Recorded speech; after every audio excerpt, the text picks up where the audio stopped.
Hey, hey, after all, it worked. It is so weird. OBS and Twitch working together.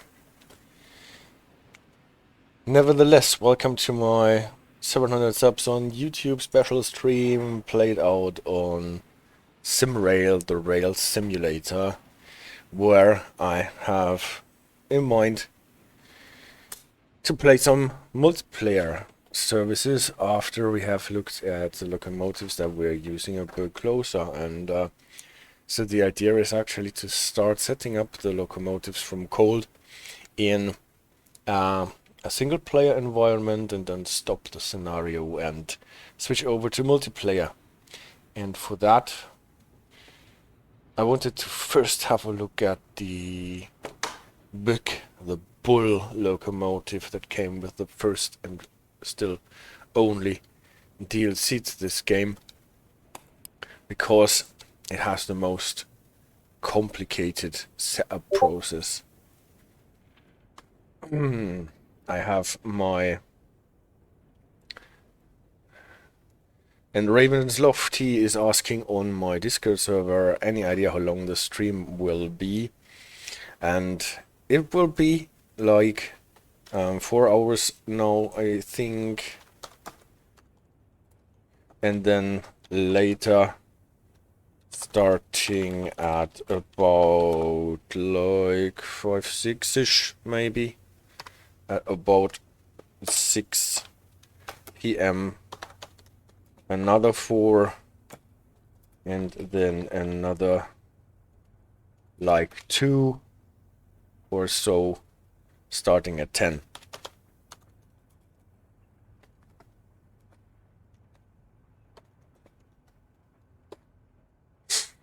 That is the idea, and then I will pick up the same thing tomorrow again.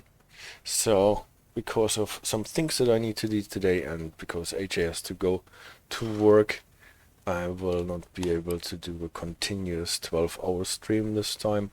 So it will be cut in smaller pieces, and I will return during the weekend a couple of times. Yeah. Why the big? Why the bull? Because it has such a nice, complicated setup procedure that you can look at the tutorial. The tutorial for playing this locomotive. I think it is in the first route here. Yeah, not that one. Tutorial ET22. ET electric. T typically indicates that this is a freight locomotive, but it is a bit misleading because this locomotive is also used for passenger trains. It's one of the biggest 6-powered axle locomotives that you can find. There are really a lot of them on the market, and I think it is really implemented nicely. And I wanted to do a scenario with this locomotive where you have to set it up in the beginning on your own from cold, from what you learned in the tutorial. And that is not so trivial, because you're starting with a cold and dead locomotive. You have to get the pantograph up, and you have to get everything running. And with these older locomotives, there are so many more steps that you have to do on your own. Later in the day, I was planning to run a Dragon 2 locomotive where we more or less have to do the same steps. We're running it in electric mode, not in diesel mode. And if you compare the two setup procedures, then you can see that so many steps that you have to do on your own, one by one, on the oldish locomotives, are more or less done for you. So unless having to switch 5 switches and press 3 buttons, you just switch 1 switch and then it is done.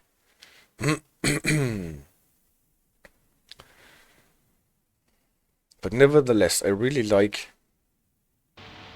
Welcome to the Katowice freight scenario. Get ready to roll, complete your train, and contact the dispatcher in Katowice. Get ready to roll and complete your train. Ravens Lofty, good morning. Nice to see you on the chat. And yeah, this is the freight scenario for this locomotive. We can see that we have a train with a lot of tank cars, quite heavy, 2,112 tons, with one locomotive. From the setup of the cooling grids here on the side, 2 on top, 7 on the bottom, we can see that is one of the latest versions of this locomotive. 4 on the right side with some little windows where you can look into it. And you can see that the locomotive is cold and dead. The pantographs are down, lights are off, we don't hear any humming noises, and the idea is that you set it up completely on your own. And with an electric locomotive, pantograph down, the problem is you don't have any energy, any electricity in your locomotive. So the first thing that you want to do is to get the pantograph up to connect to the electric grid so that you have some juice to operate your locomotive. And because we cannot get the pantograph up without having any pressurized air in our locomotive, we need to create some pressurized air to get the pantograph up, and then to rely on the juice that we are getting from the grid. So the converter 1 is already, the fuse is on. What is not on is the battery, and the battery is the origin of our energy. We use the battery to create pressurized air to get up the pantograph to be able to power our locomotive from the energy that we're getting from the grid. What kind of service are you interested in? Freight, local passenger, express? Freight, actually. I would like to play some freight. So I don't know if you heard what I said before. I want to go through the setting up process here in this scenario very, very carefully, and then not play the single player scenario, but switch to a multiplayer service, and on English 2 server, I think. And then we will have to see what services are actually running there. And I would like a heavy freight service, because that is where this locomotive is most interesting to drive, I think. Back to our setup process. The first thing that we need to do is to turn on the battery so that we have some auxiliary power. And what does our locomotive do? It reacts with playing the sound for the SHP system, and that we can use the controls. The next step that we usually want to do is to activate this cabin here. Then what we want to do is to protect our ears and turn off the alarm.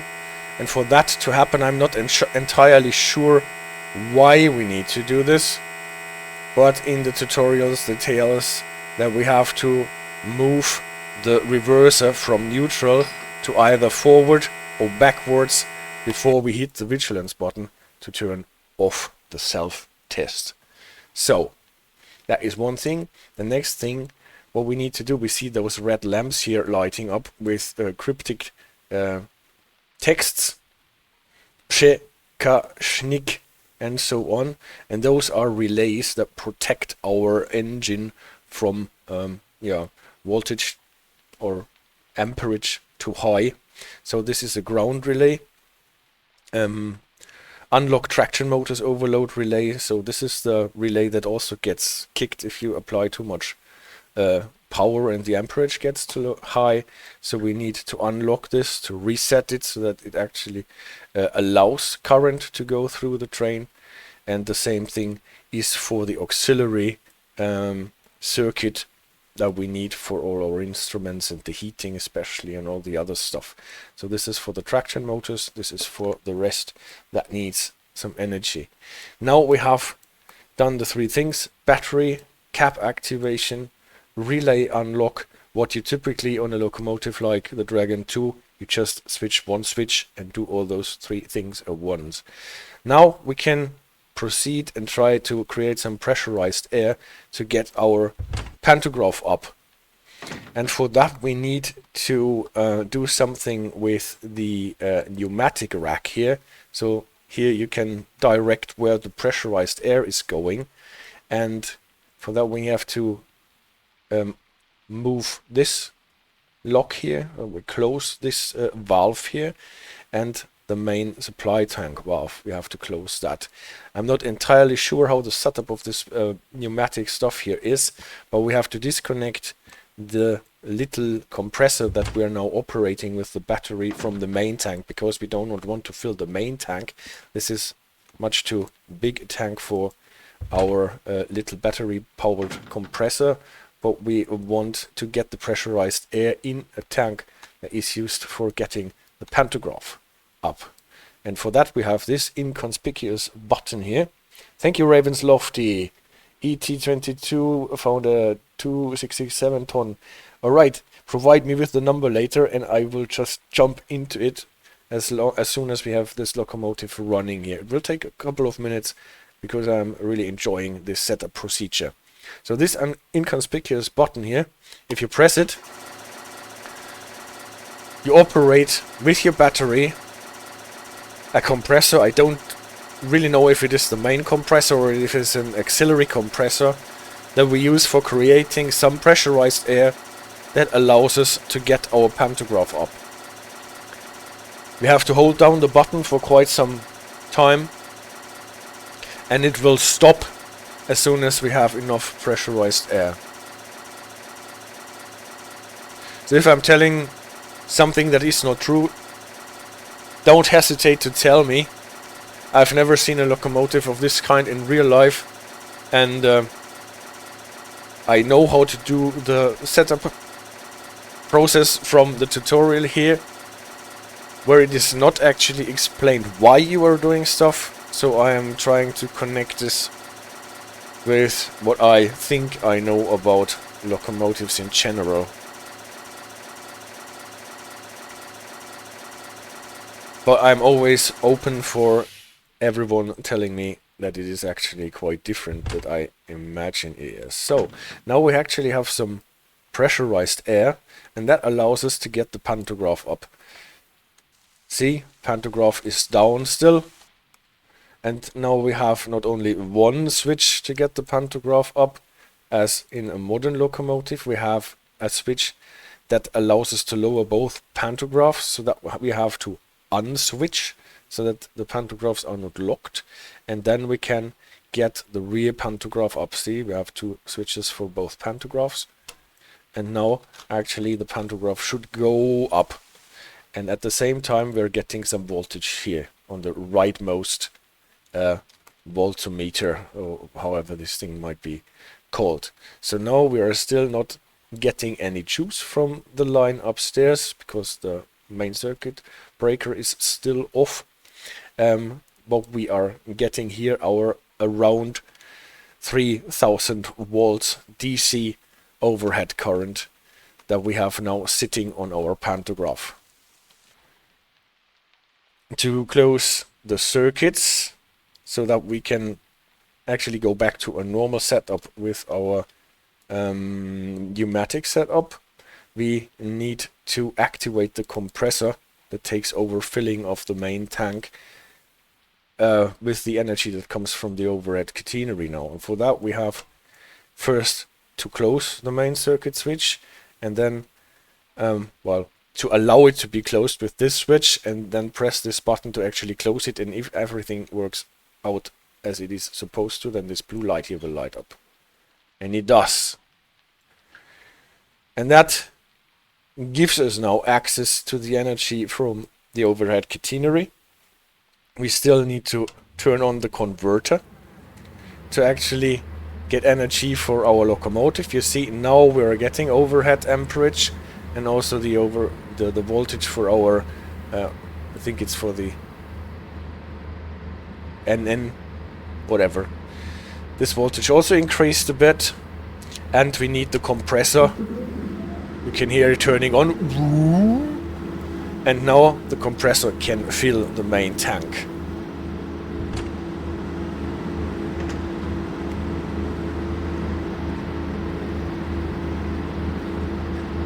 And with this, I think we're allowing air to go into the main tank. Always be a bit careful to close the other valve for the pantograph again. And now we should be getting air here in our main tank, and you can see how this needle here is slowly climbing until it reaches the red marker here. And then our main tank is full. Guess it is safe now to also open the valve for the pantograph again. If you open it too soon, then your pantograph will collapse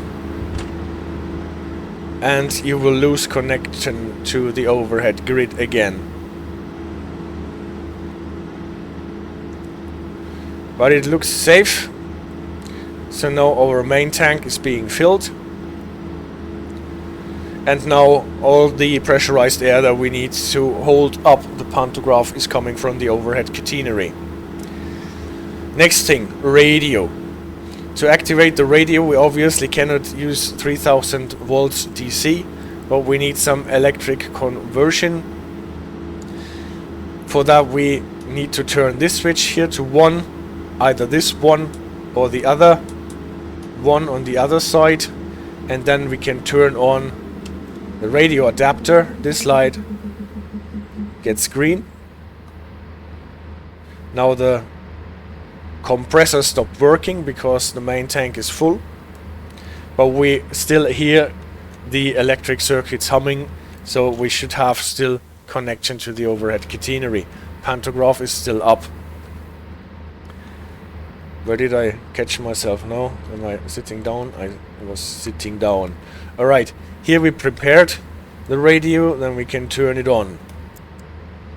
You see the green light here. Set the radio channel is already preset to the correct one, volume, and so on. So now we could use the radio, but we don't use it because we are not ready yet. And here is the switch for the brake setting. With 2000 tons it is set to P. Not entirely sure if that is the correct setting that we would want. Maybe we would want it to have in G, or what is here in Poland T. For freight. But I'm not entirely sure if this is a viable setting here for a freight train of this mass to run it in passenger mode. Alright. So we have the pantograph up, we have energy, we have filled our main tank, we have turned on the radio, then we need to prepare the brakes. And for that, typically we would activate the loco brake that only fills the brake cylinders on the locomotive. Sometimes those thingies here are a bit hard to handle. You don't use keyboard shorts, and you see that the cylinders, brake cylinders, are at 0.4, whatever this unit might be, because also the locomotive brake and the train brake are both activated. So for filling our train brake pipe, what you can see here, you need to put it more or less into filling. It takes some time. This is why we have the brake releaser button here, where we can forcefully inflate the brake pipe. In the middle gauge you can see how the brake pipe gets inflated. Oh, Ravenslofty says, somewhat annoyingly, all the really heavy ET22 trains seem to be almost at their destinations. Maybe a new one will be starting as when we are ready.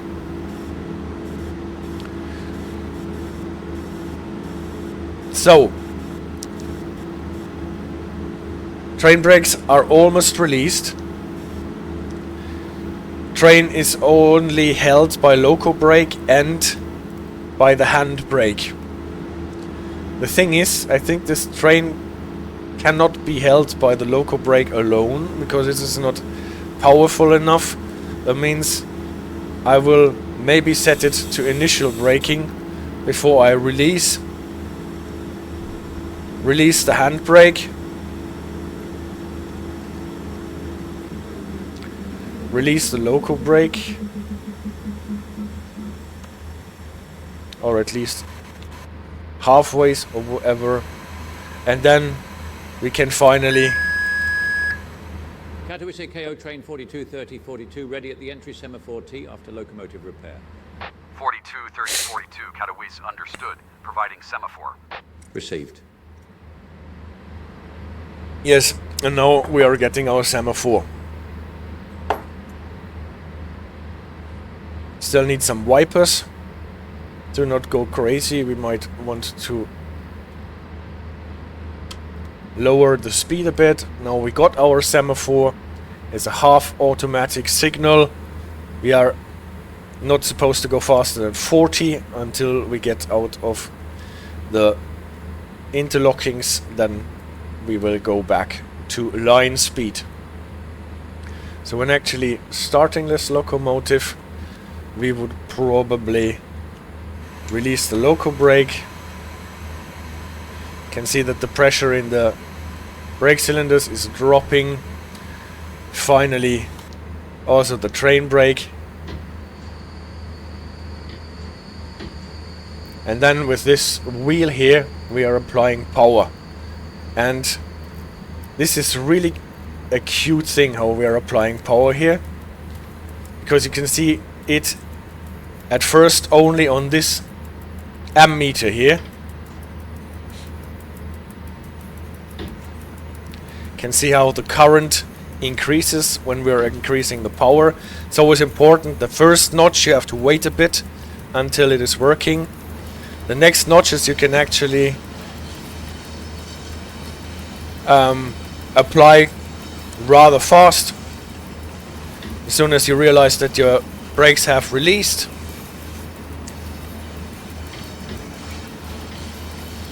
You should not go beyond the 600 amperes, because if you do, then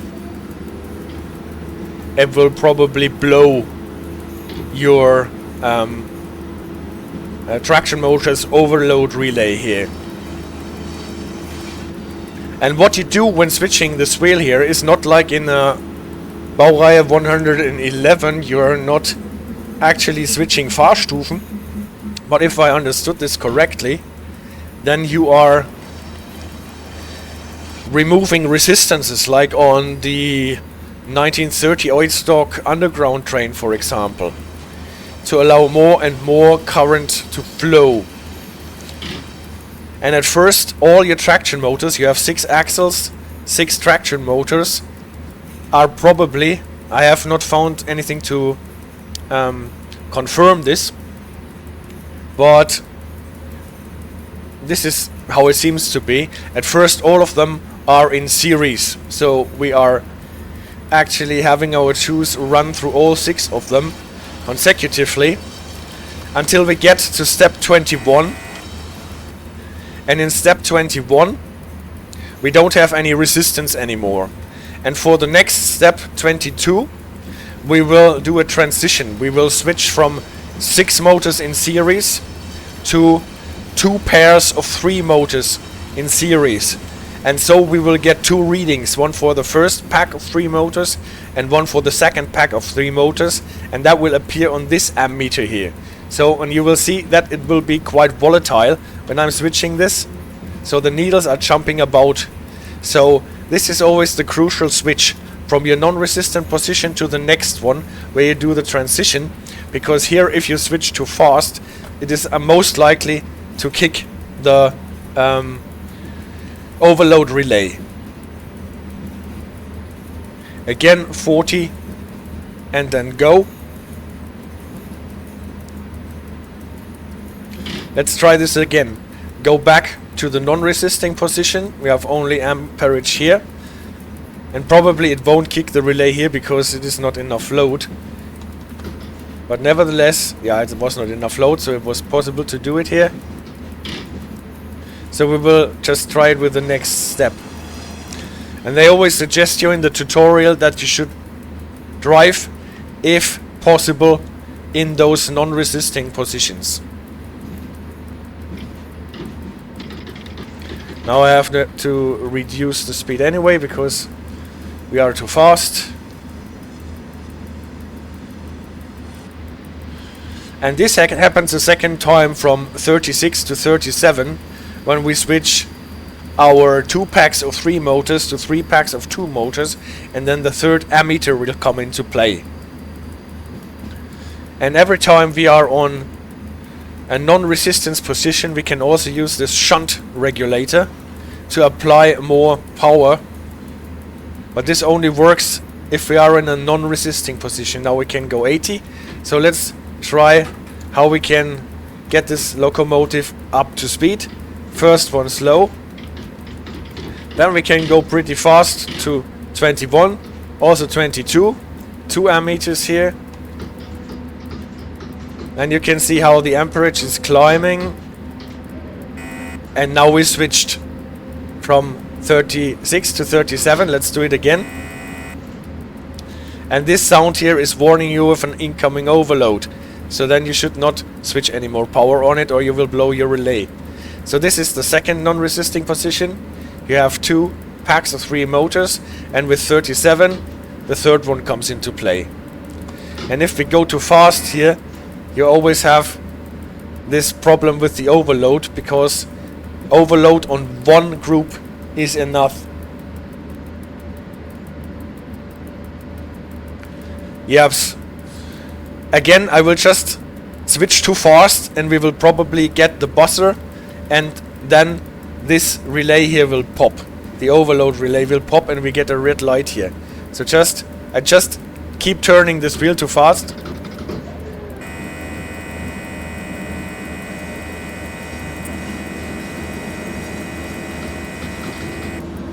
Raven's Lofty. Maybe it is also a buzzer for the brakes. This can also be. But it is also you can also hear it if the overload is applied. So maybe I got this wrong and it is actually for the wheel slips.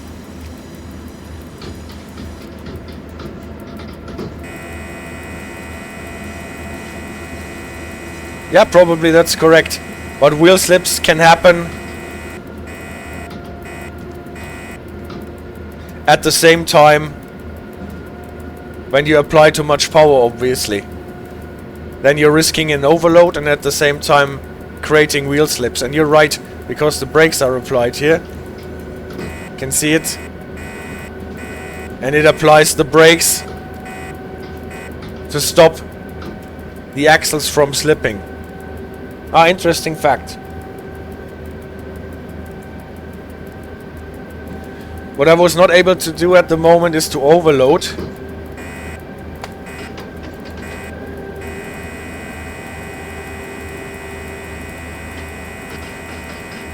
Okay, maybe we will see it later.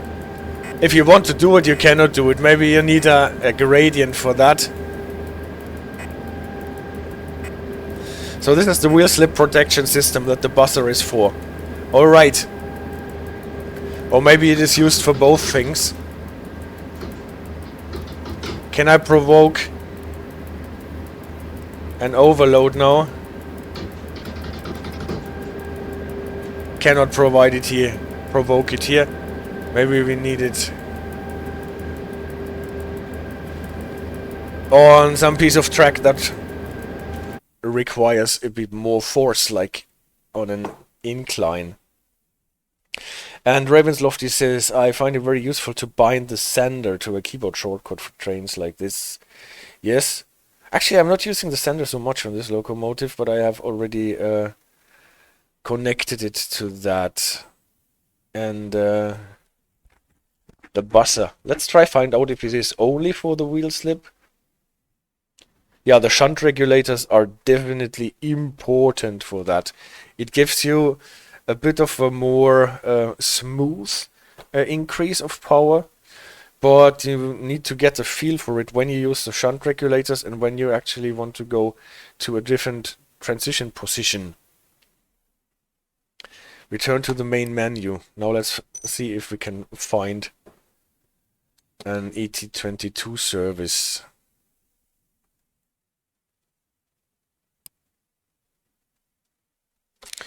That was single player for going through the setup process.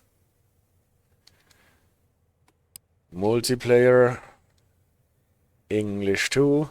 There are no drivers and no traffic dispatchers on the route so far. So actually nothing is being annoyed by us going there.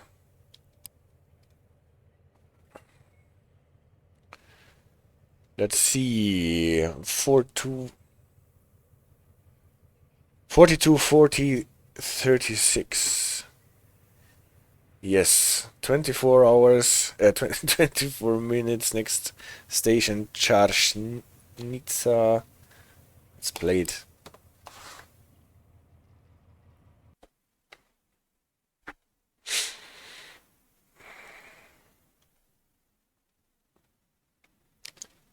And if it is over too fast, then we will just pick another one.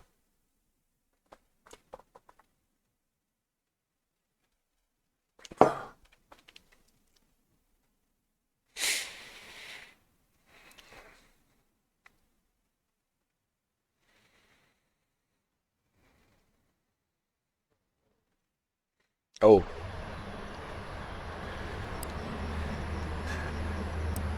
We are waiting at the signal. What is the status of our brakes? Actually, we are unbraked. We're just sitting here with no brakes on.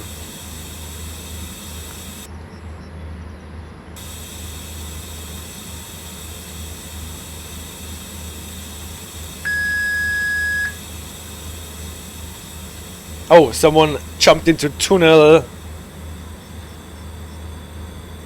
Ravens lofty this. I mean, I expect you'll be waiting a while because the section from... Hi, Tiger.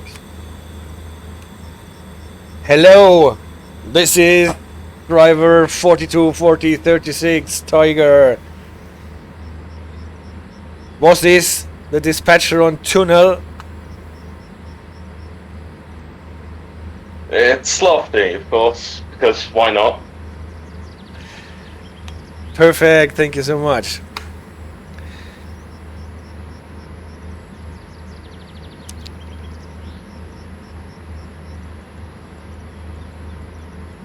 Train 44036, Katowice has put 42170 in front of you. I copy and I wait.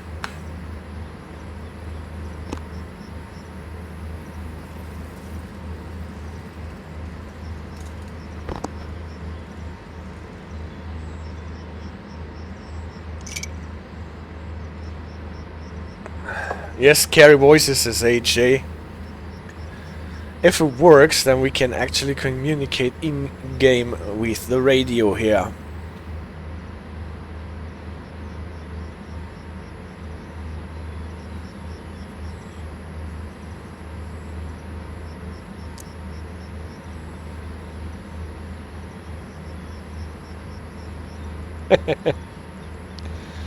I'm sorry my voice scares you, AJ. She says.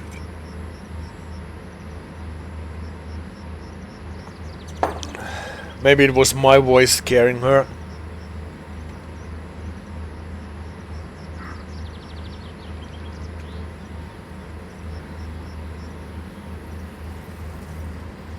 Announcing that Lofty turned off the stream to avoid echo. Both your voices are scary. Well, that's train radio traffic voices.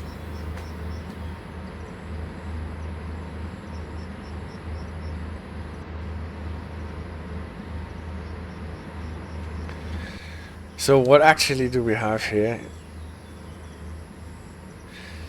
If somebody else wants to hop on, take Koslov, I will relay this. Even though everyone can read it on the chat here. So we have coals, 2,599 tons, 518 meters, brake percentage 89.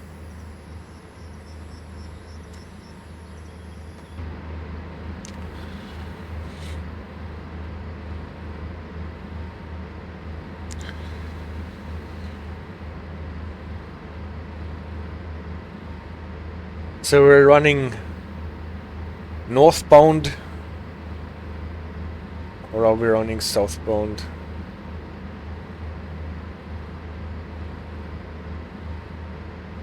Where are we actually running to? Those are all locations that are not even on the map, are they? We're going to Shenchishuf, that is the last one on our map.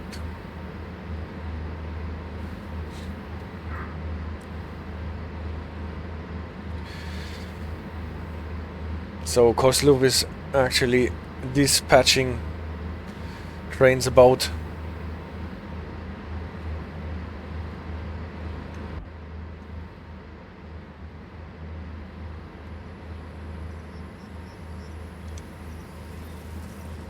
So we have the same locomotive that we had in the single player scenario.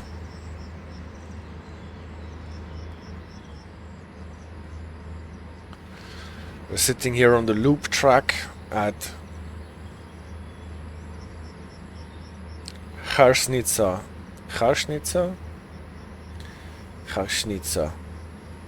station. Good thing we're not sitting on this track here.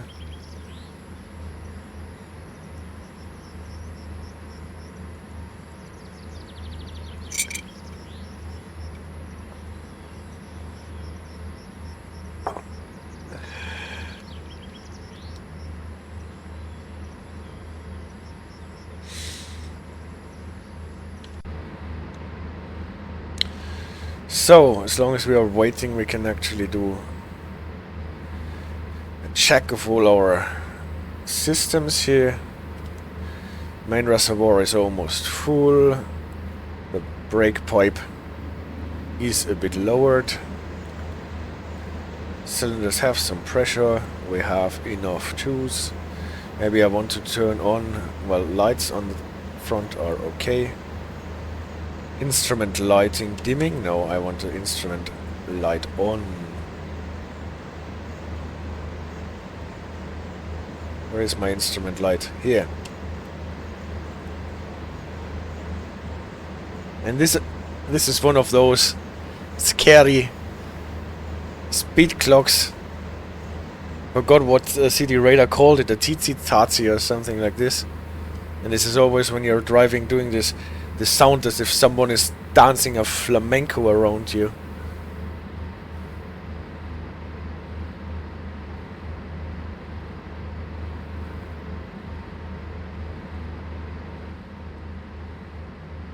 It's one of the windows that you can lean out of. Maybe not when sitting.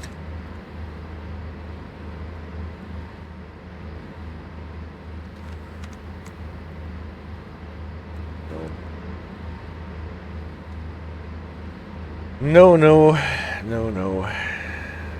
Forward 2, that is okay too.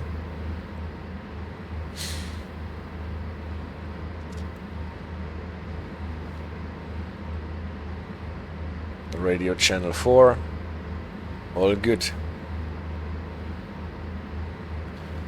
Can read our timetable. Oh, signal just changed.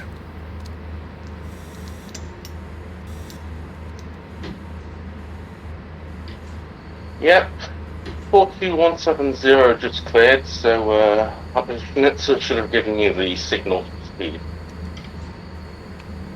Copy that, thank you very much.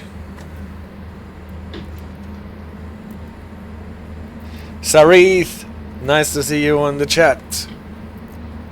Thank you very much for the shout out a couple of days or weeks ago. Unfortunately, I did not see it at the time.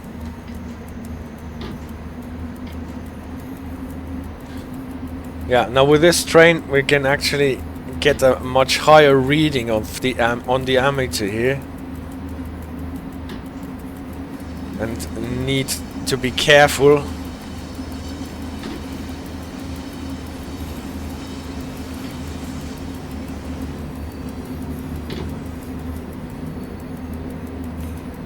We're not going in the wrong track, right? Yeah, we're going on the right side.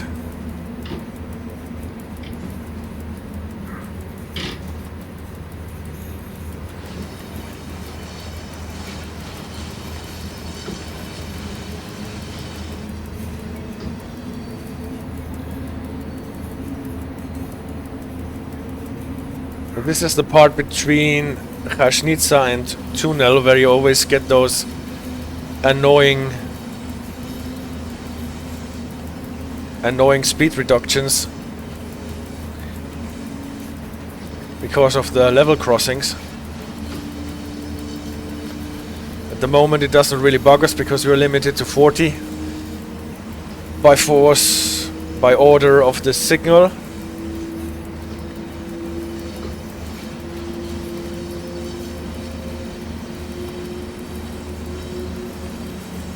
It was exactly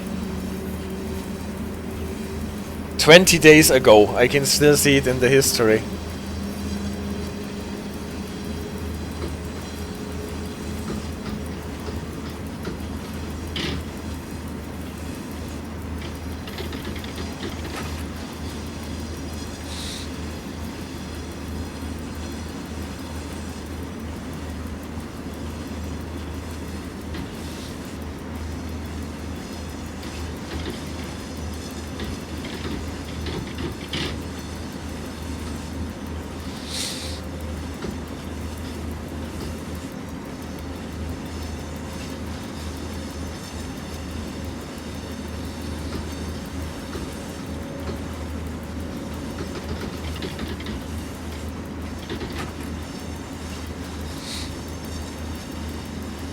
Time flies, he says.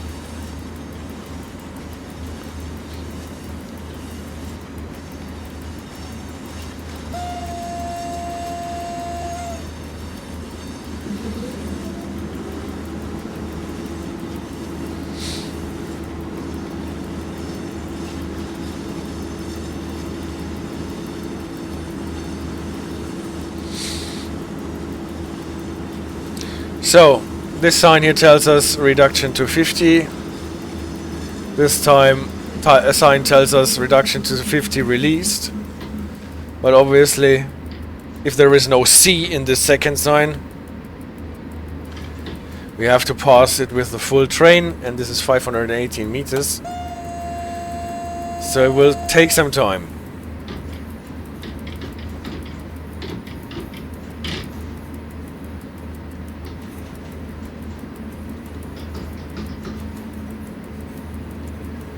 And Zareth says he has been taken over by Satisfactory. When I started building trains in it, I will request your consultation. You do that, please. I have a lot of really knowledgeable people on my Discord server.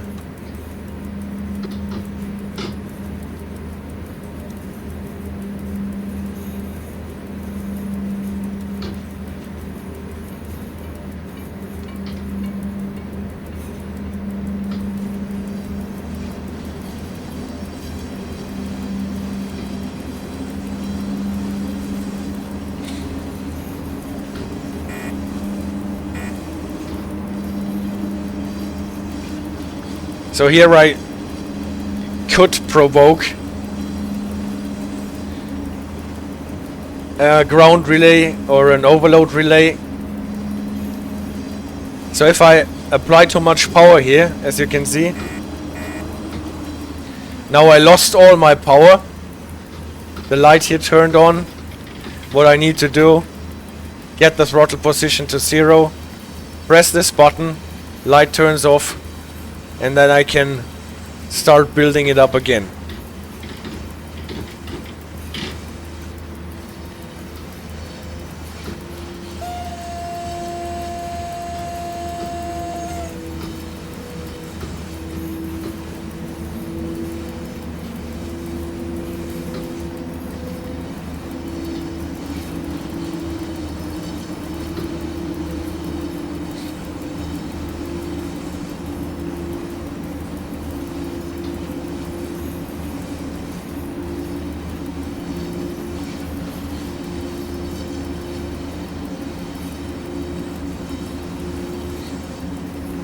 Thank you for the advice, Lofty. Just read it now, but you are very correct.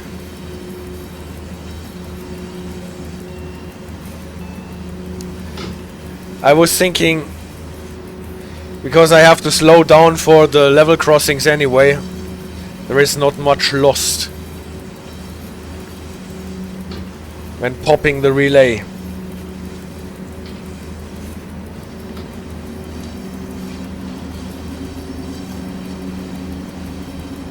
How are you guys? Is Sarit asking. Well, I'm actually quite well. I was in the woods for a walk with Kara and to the store, so everything seems to be okay this morning. And now I'm looking forward for to a lot of train driving here.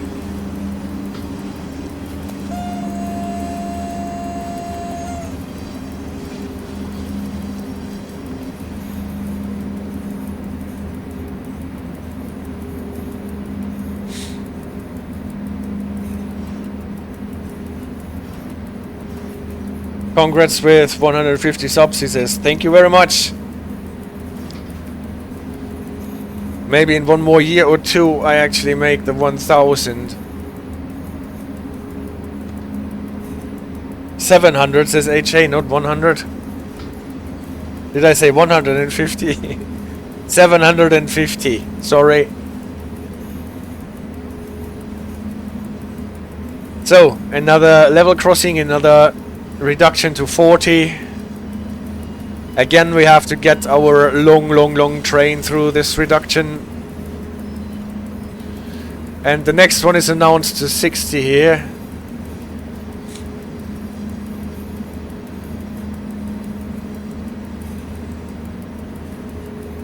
What you can read about this locomotive is that it is actually built in a way that it cannot really go around winding curves and winding tracks without damaging the track as well as the bogies, or at least it used to be like this.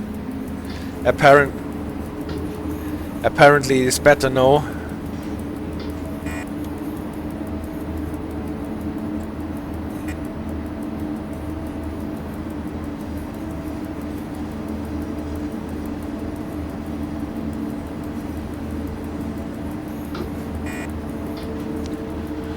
Approaching a signal, a distant signal.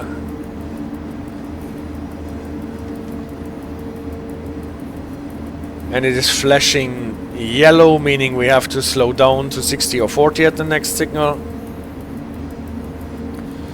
We know that it is 60 because it is indicated on the HUD.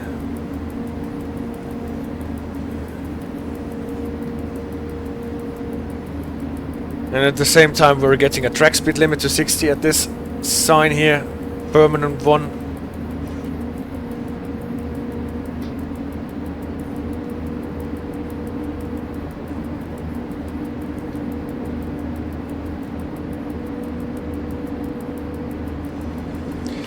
And yeah, Ravenslovely says, you mean you know it from route knowledge? Yes, of course.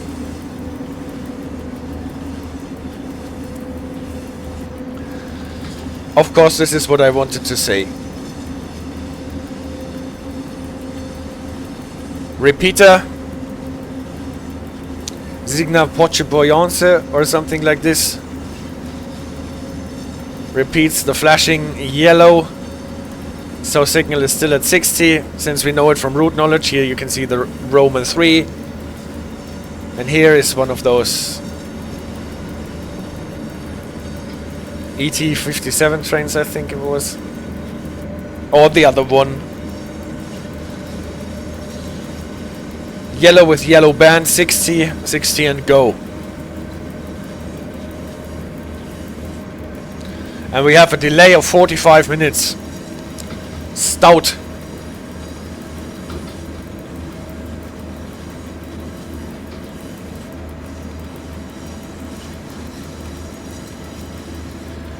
Now we are getting a dead section. That means we have to turn off the energy. It's okay because we are at speed anyway. With the dead sections here we don't need to open the main circuit breaker, but we have to put the throttle to 0. Oh, I missed a warning sign.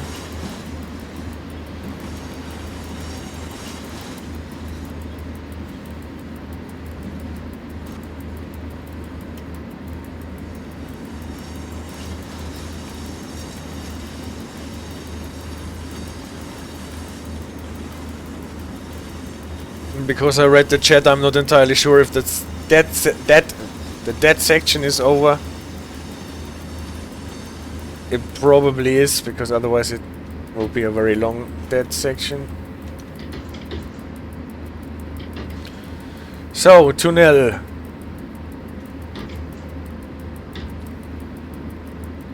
And tunnel is not Christian tunnel for nothing, because we are actually going into a tunnel now. High green, back to line speed of 80. I think 80 is the maximum that this train can run with this kind of load.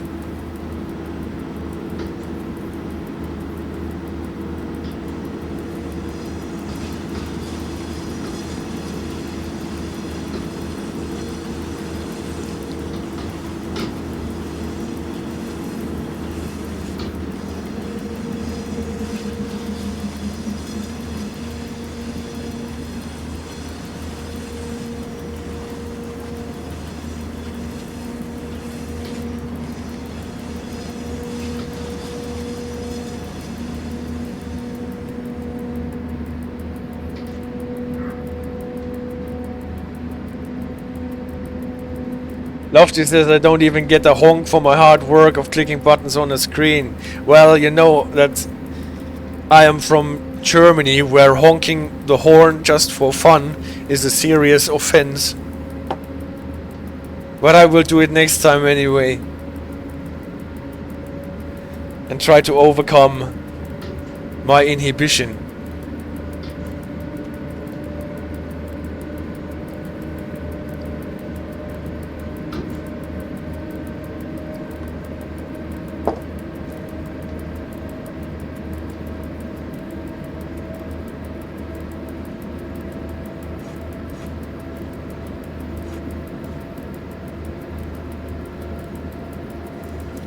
Automatic signals now. This sign with the triangle to the right was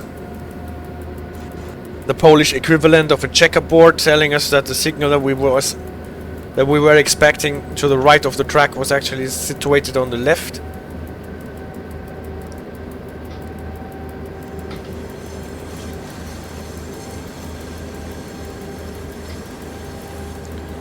Probably going downhill now, because even though we are applying a lot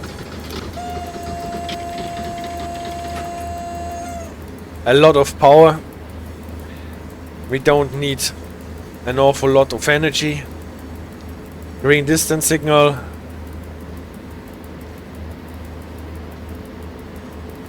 So it's a serious offense to be funny in Germany. Well, this is debatable. But sounding the horn nilly-willy is a serious offense in some countries, including Germany, but also France. Even though the French do not have a reputation of being as tight as the Germans.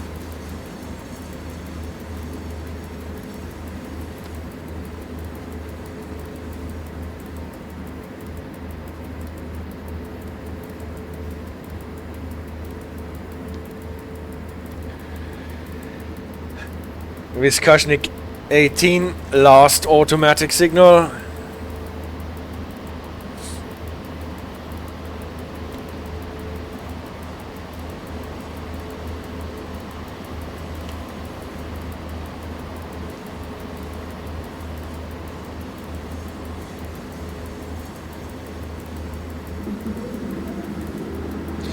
In the Netherlands, you're required to test your horn every 24 hours.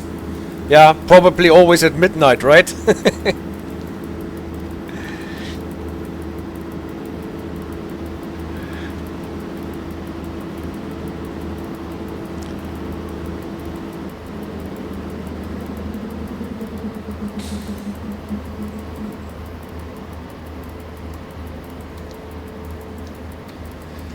Next signal is limiting us to 100.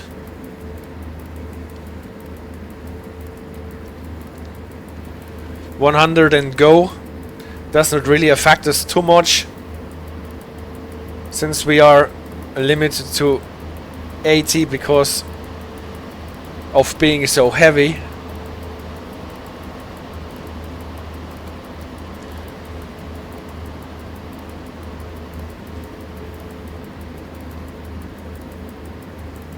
Sarif says he would be too horny for a train driver.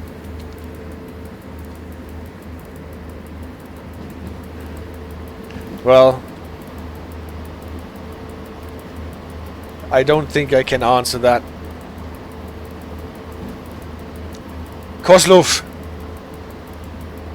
Here we have a short spell of ETCS level 1 that you can just pick up when you're driving the Dragon 2 into the opposite direction. Here you can see the balises. Obviously this locomotive does not have ETCS.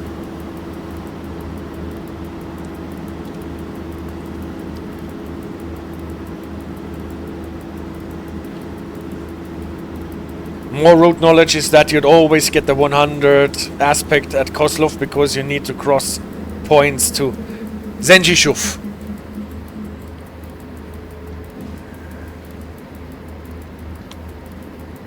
That is true.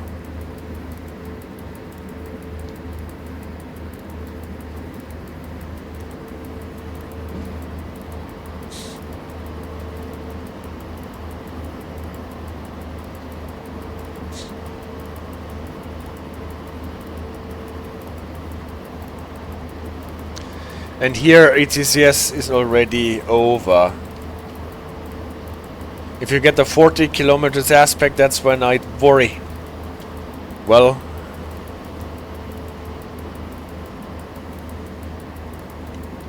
then we might be routed to some weird siding, maybe, to wait there for hours.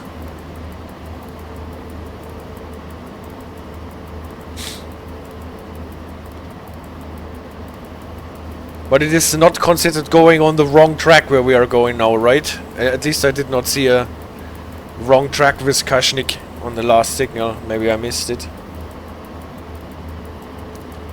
Yes, ETCS is on the line to Sprova Stachini Psari, not to Zenchishov. Very true.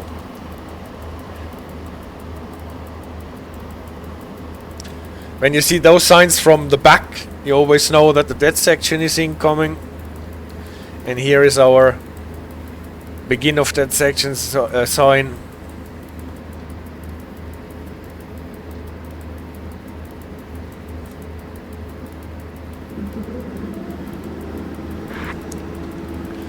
And here is the end of that section sign for locos and for other trains.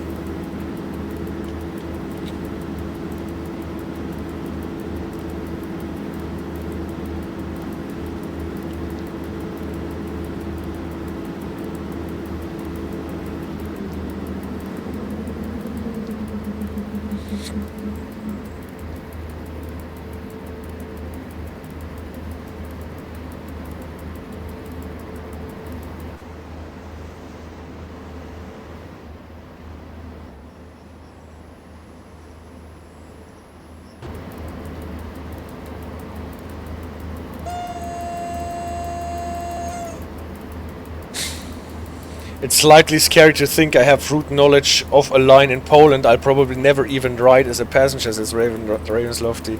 Well, that does not matter at all.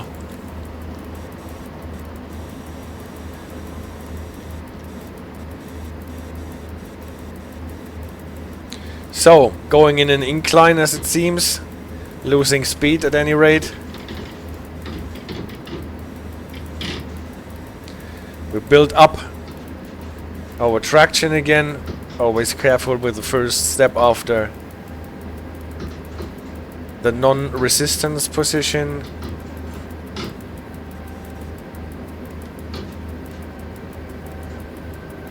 When the needles have smoothened themselves out, we can apply some more.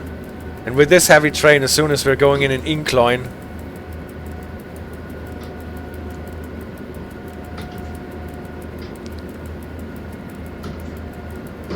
we're losing speed. Step away, guys. Klimontov. We're not stopping here. There's not a dispatcher in Klimontov. So now we need our shunt regulator.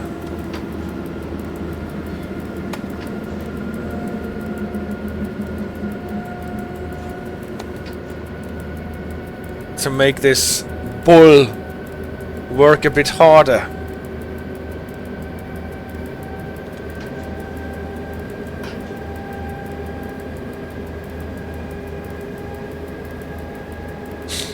Next signal is an example for a void signal.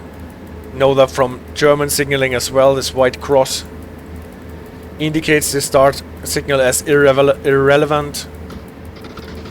Probably going downhill again. And the same goes for downhill. As soon as we're in a downhill section, train starts to accelerate quite fast.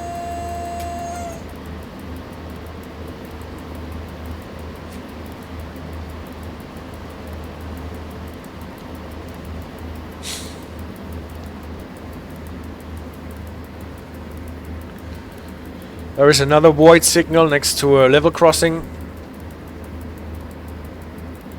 Probably we'll get a guy telling us that everything is okay.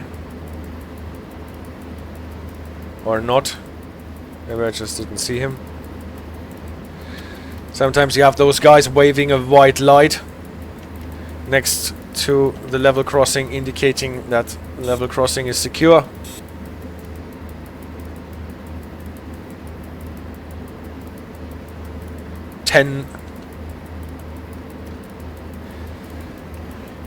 The reduction to 100 in line speed does not affect us too badly.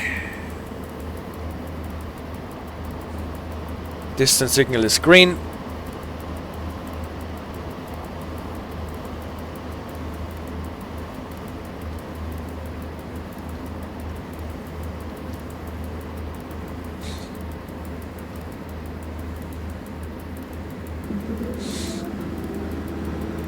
Yes, please, look for another train. Maybe one that runs... Yeah, the other line we will probably not get one. But down the line, in the opposite direction. That would be cool.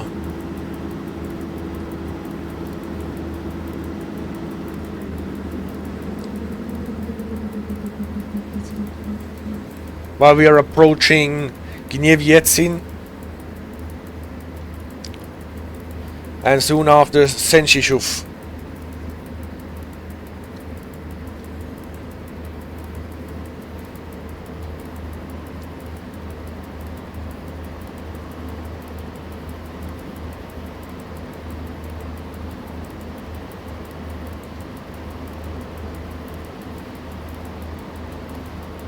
We're already headed for Sędziszów Towarowy.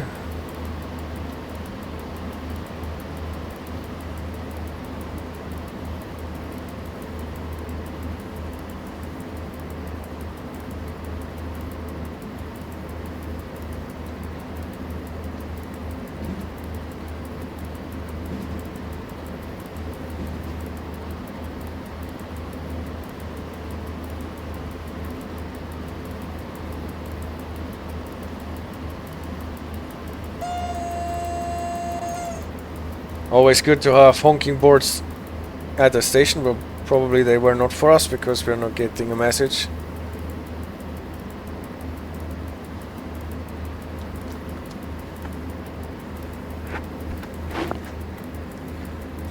And now we are leaving the map, I guess. Soon we will be just kicked out.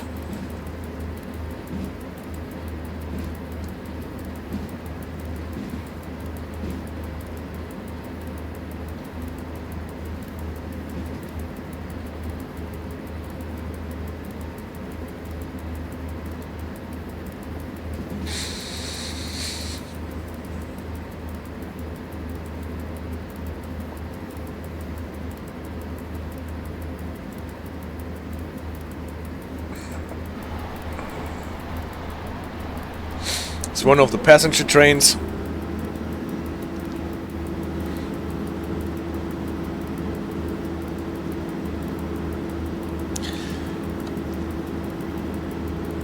Game has also a variant of, well, not this locomotive, but it looks a bit of the same era with the EN07, I think. But this one also only has 4 powered axles, if I'm not mistaken.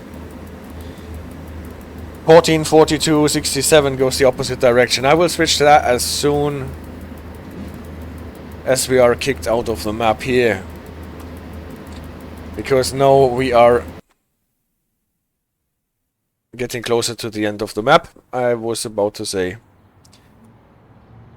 And this is exactly what happened. So thank you, Ravenslofty, for the suggestion. I will just hop into the 14, 42, 62 on English. Driver 1. Oh, there's another driver here. Or was that me still? All trains, cargo, 14, 42, 67.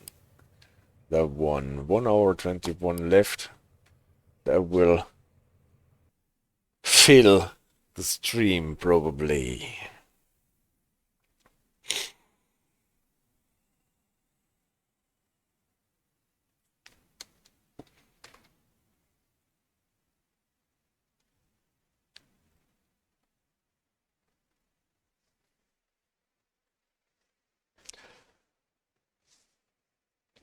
Remeslofty says, I learned how the Polish train numbering system works at least, which helps a lot for dispatching, I guess. So where are we? Already at Olkusz.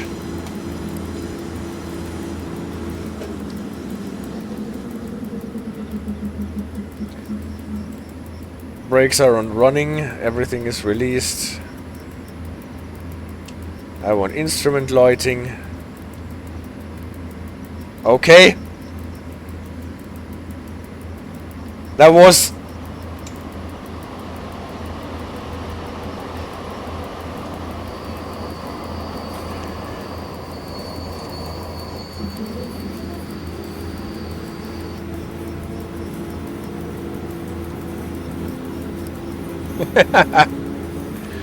Alright, something saved me here. Because I was an unlucky point to take over the service with only a couple of 100 meters to go, no brakes on, and at 60.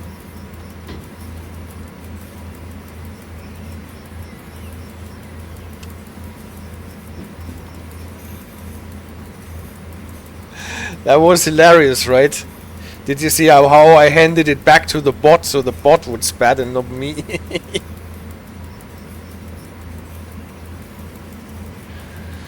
But the bot didn't want to, and so it gets saved.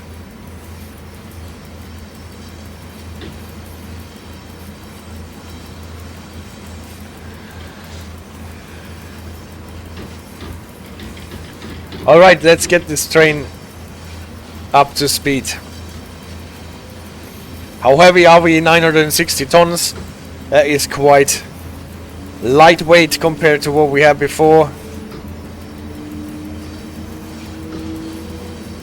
What brake setting are we running? Passenger. We might be okay with 960 tons.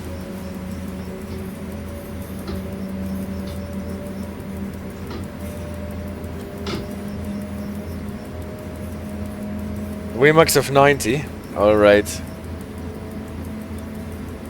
Does this what? Yes. Same says the timetable.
So this will teach me never to click on the takeover button without checking where we actually are.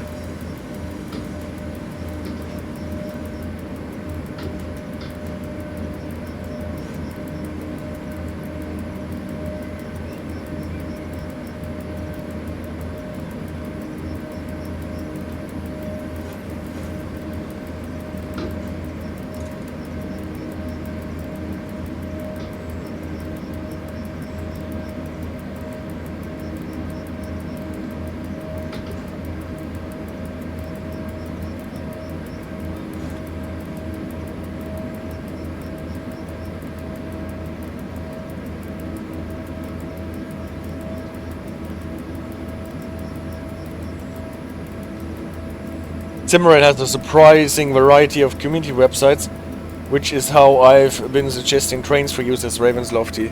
I remember sometime I came across a site where you can actually check which services are about to start soonish, so that you can take over a service from the start.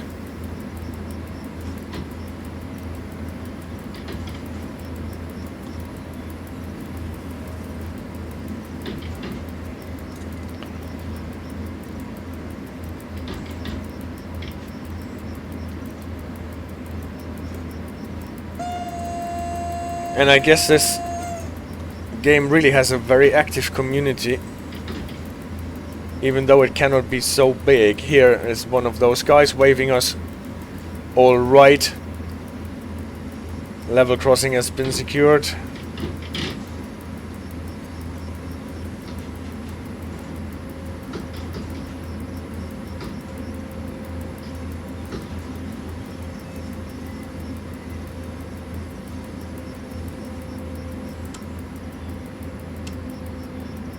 What is that red button for? Don't even know. Up to and including the written order O for your train.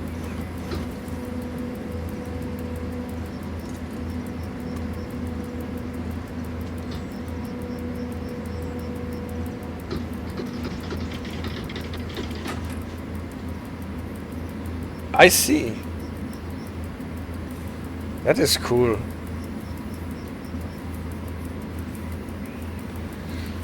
Got to look.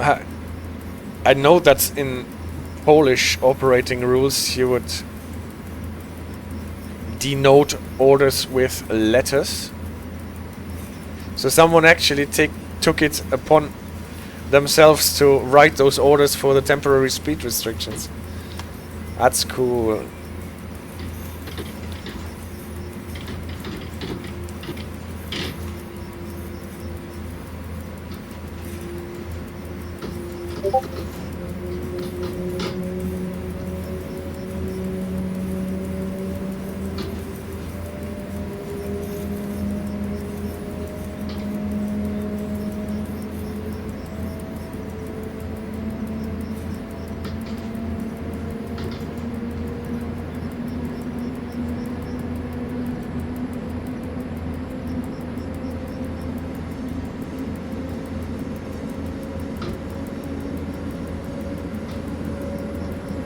So,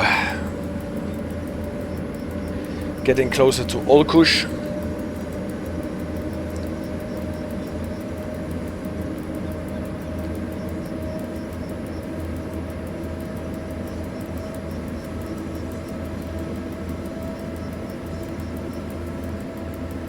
Thank you for sending Ravenslofty. I have to look at it when I get around to doing it. Just try to open the link. What it opened. What did it open actually? This XML file does not appear to have any style information associated with it. To look into this later. Temporary speed restrictions.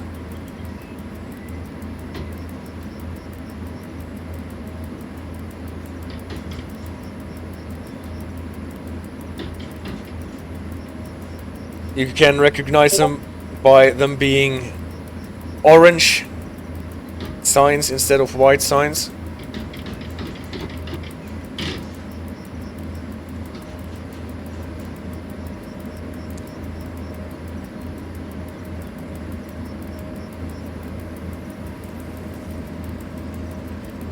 Ah, document number. I see.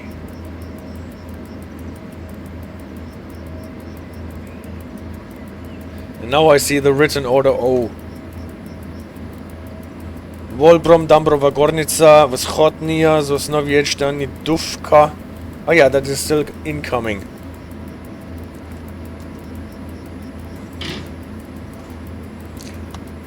Maybe I have to pay attention to where I'm driving. Now we're getting a distance signal, green, no problem. Thank you for this, that is really cute.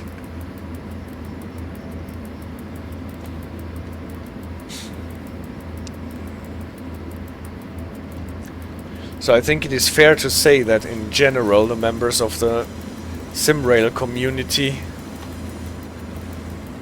are a good deal more knowledgeable than the clientele of other train games.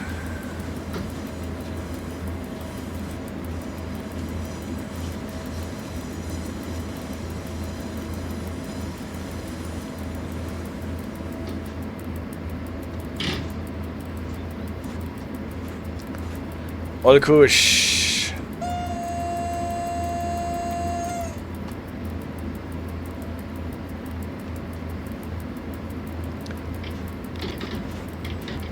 Entry signal is green.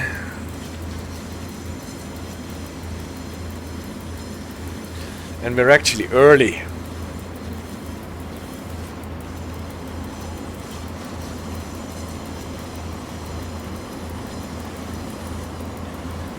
Bukowno is the next target. First we have to make it through Olkusz.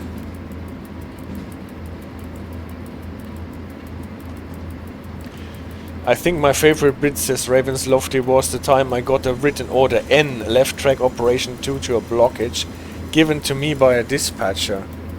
Oh cool, so the dispatcher invented this and sent you there because, or was the line actually blocked by a derailed train or whatever? Well, it's cool if people who are doing the dispatching are able to do that.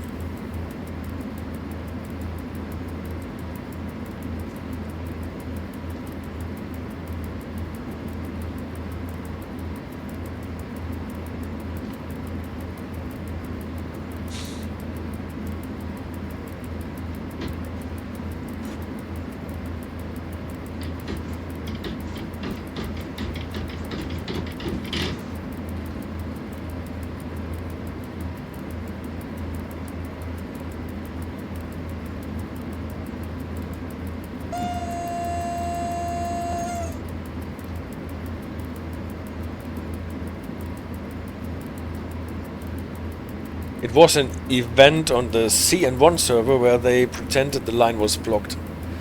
Really, it did put some pressure on the driver to clear the line as soon as possible.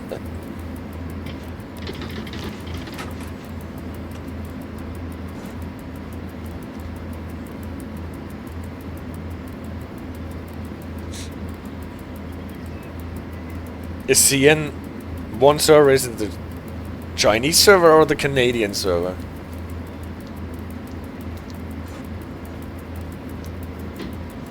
Chinese.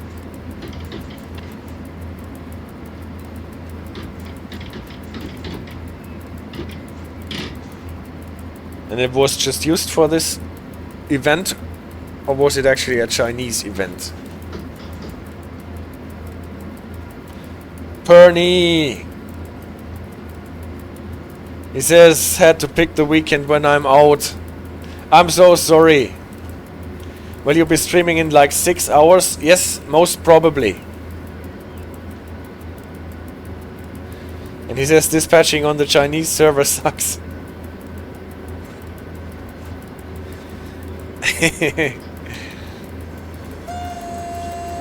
Was hosted by the Chinese community, but there was an English speaker who gave the order.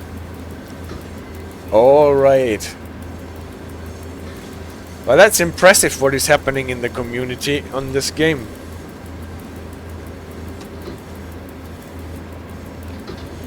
Yes, I will be streaming a lot, Perny.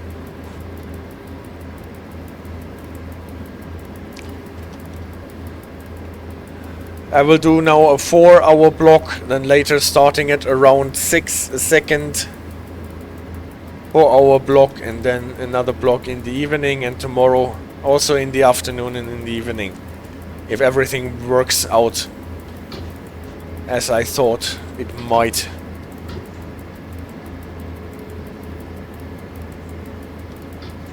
Perfect.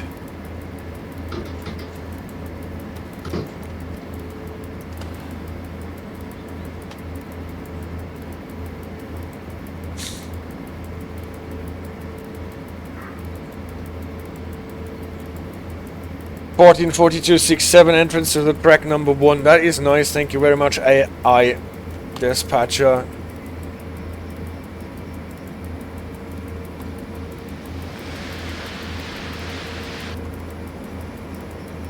Congrats, he says. Thank you very much.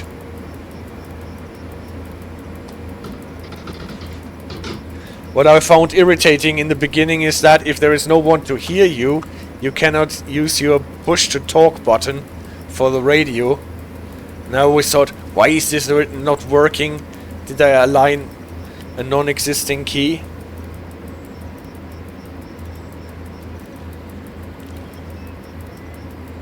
What is a warning that I will be stopped? Ah, there is a warning that I will be stopped. If you're cleared through, you'll be given an exit rather than just an entrance. Yeah, that's true.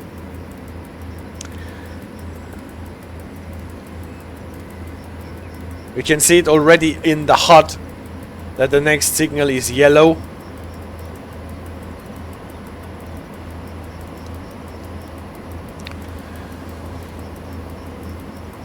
But this does not necessarily mean that I have to slow down now already, right?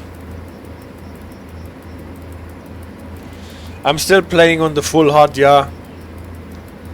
Usually on multiplayer I'm actually playing on full HUD because I don't want to annoy people by missing something.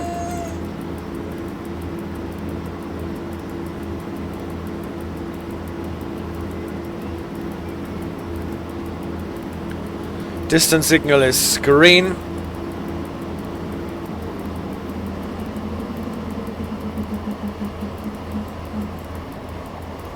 So what I'm slowing down for is the speed limit of 40. Oh yeah, you're right. I forgot to turn off the throttle.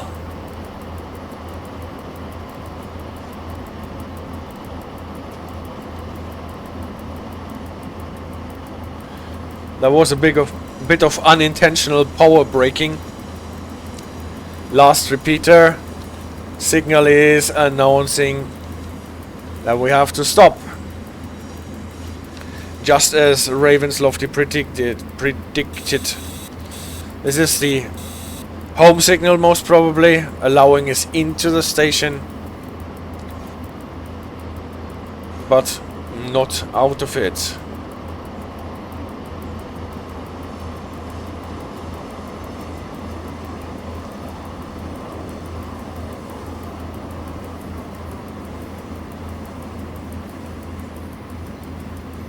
And it is a bit sad that you cannot turn off the signal indication without turning off the speed limit indication at the same time.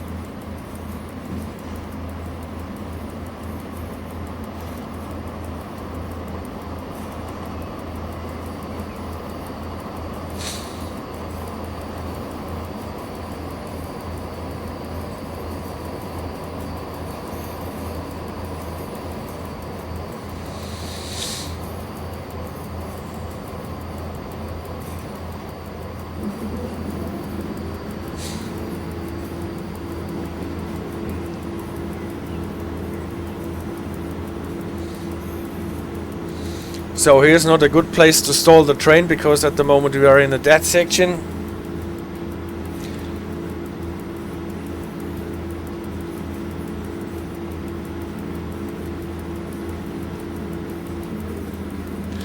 I'm actually doing the Dragon 2 next.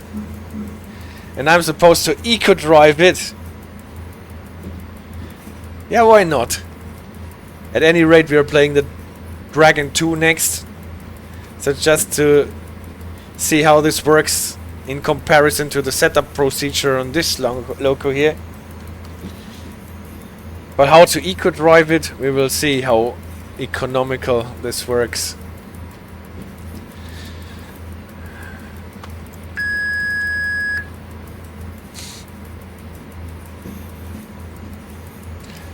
Bukowno, this is 1442-67 requesting exit soon so that I don't have to stop my train. And Perny asks, how have you been liking Train Sim World 5? Haven't got the chance to tune in one of the streams. I liked it. It did not spark too much enthusiasm, to be honest, but nevertheless I did not, or I do not consider the money wasted.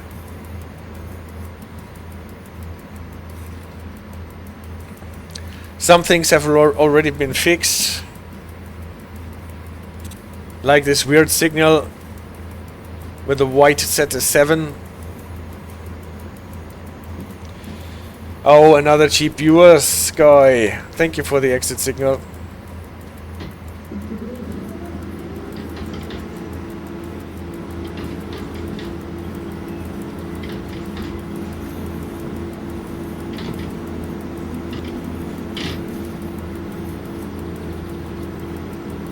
And thank you for deleting him.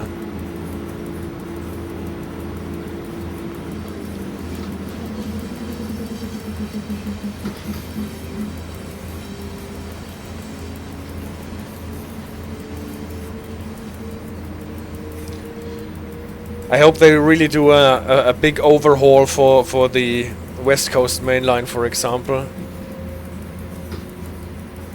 Oh. This did not work out too well with giving this route to Rivet, as it seems.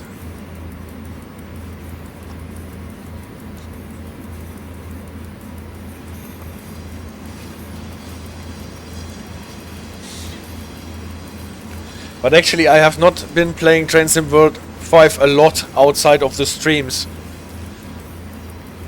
I checked out the San Bernardino line a bit more to see if there is anything that I can use for a second signaling stream on SCRRA signaling. But so far I have not found anything suitable for that.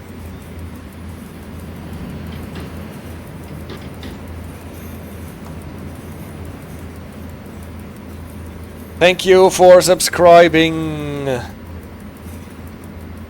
Yes, I'll be an expensive viewer then. All my viewers are much valued, and you are an especially valued one, Ravenslofty. As are you, Perny, and Sarith.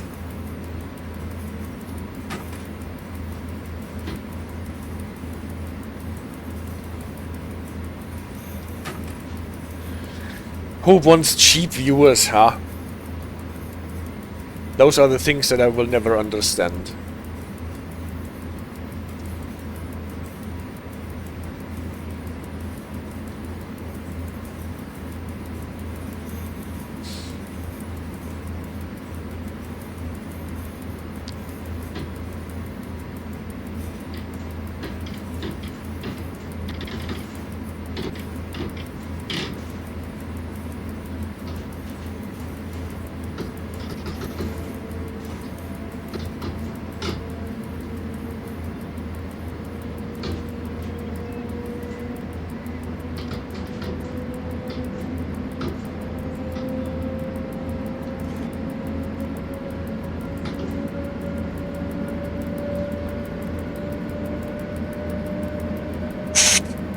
Why are you saying?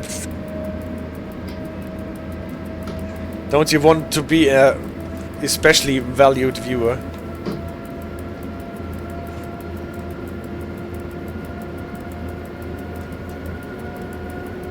AJ's reaction. Ah, I see.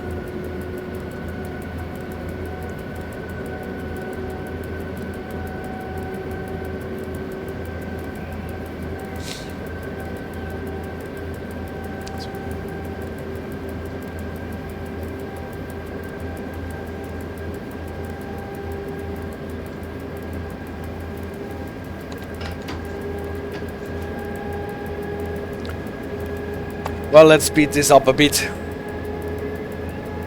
and get our train up to the maximum of 90.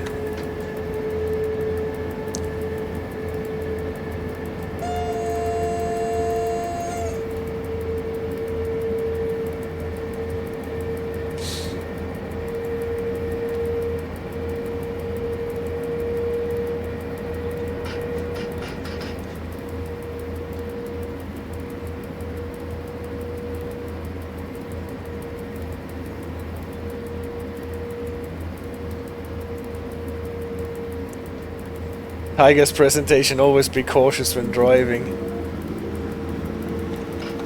Well, this is one of the things that I can only preach but not do.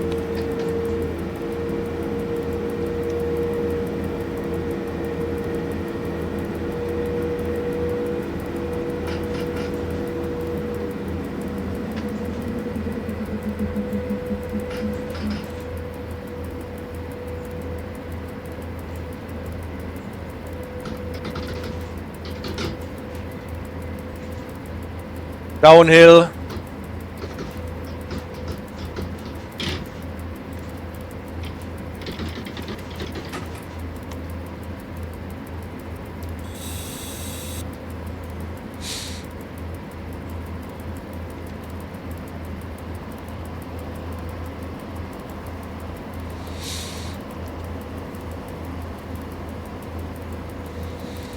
Closing into Sławków. AJ wants an 8 camera, but there is not such a thing, unfortunately, in SimRail. I have to give you a drive-by of that kind.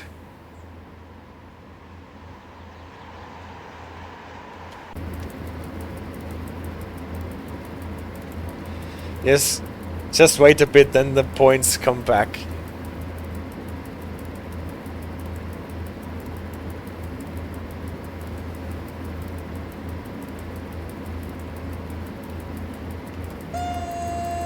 Can you return points as a mod?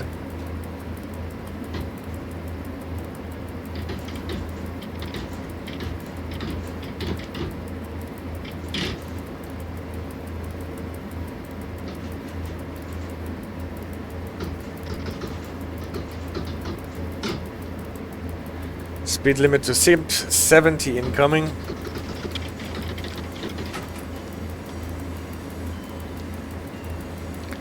Now we have to lose some more speed, but I think the gradient is doing this for us.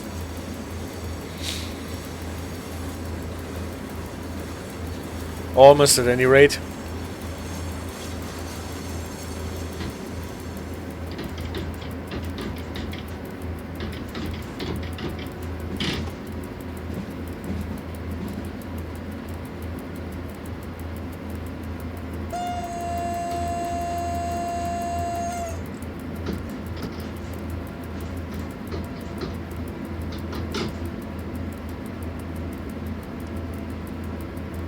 He redeemed Honk the Horn. And there was horn honking anyway.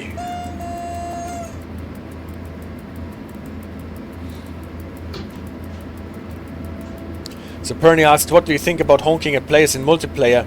In my honest opinion, humble opinion, it's just in the culture, but some people really don't like it. Well, I totally don't mind if someone does it.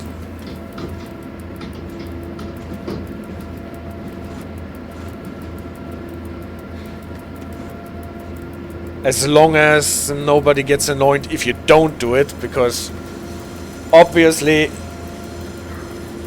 it is not because you are being impolite, but because you are cautious. 144267 entrance to the track number 4 says AI dispatcher from Dąbrowa Górnicza Wschodnia.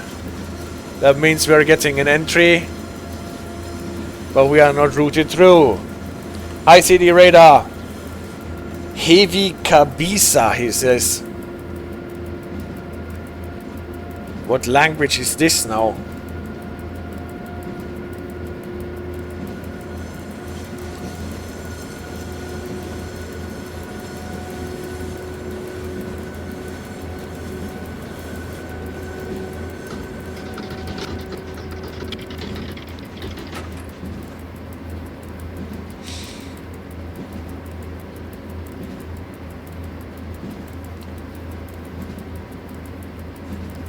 This loco sometimes gets into this wavy movement here. Woof, woof, woof. It's rocking like a boat. It's probably not the best thing that you can have. Let's see if we can mitigate this by braking a bit. Distance signal is flashing, announcing the reduction to 40, what was to be expected, since we are only allowed inside the station but not through it.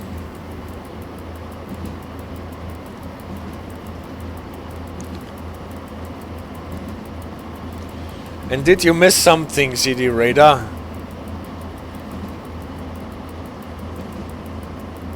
That is debatable. You missed my extensive going through the startup procedure of this locomotive here. You missed Ravensloft's scary voice. You missed the opportunity to ban something for advertising cheap viewers.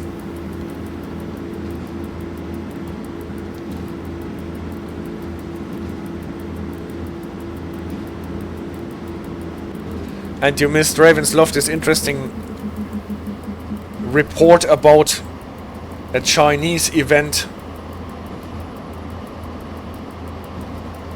on the Chinese server.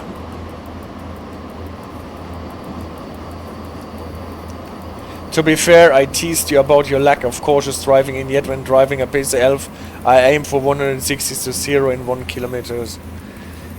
Yes, PZB style.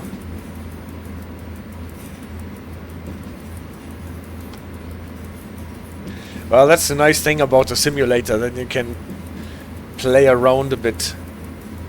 So now all of a sudden the exit signal is clear again, and nevertheless we are only allowed into the station on a 40. Yeah, the PSA11 brakes like a race car, even in bad conditions.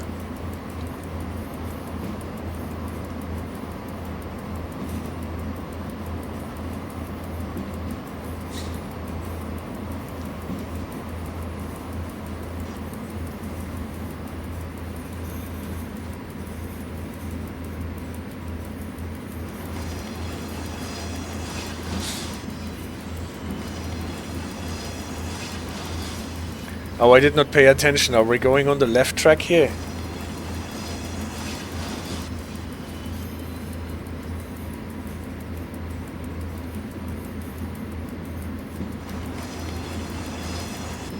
Here is one of the temporary speed reductions to 40.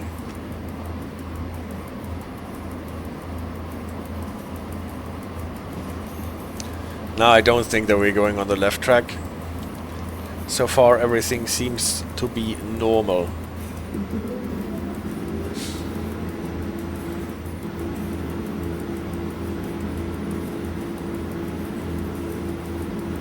The blended braking is excellent on it.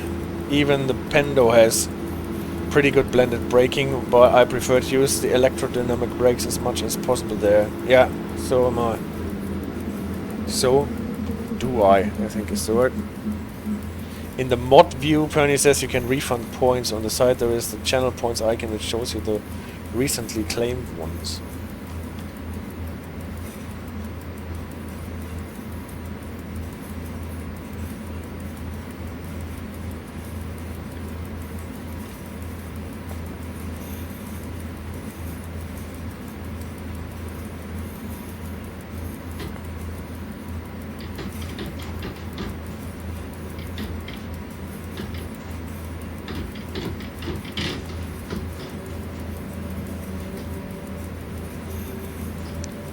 Oh, here's the end of the dead section. I reapplied force too early. Nevertheless, it worked.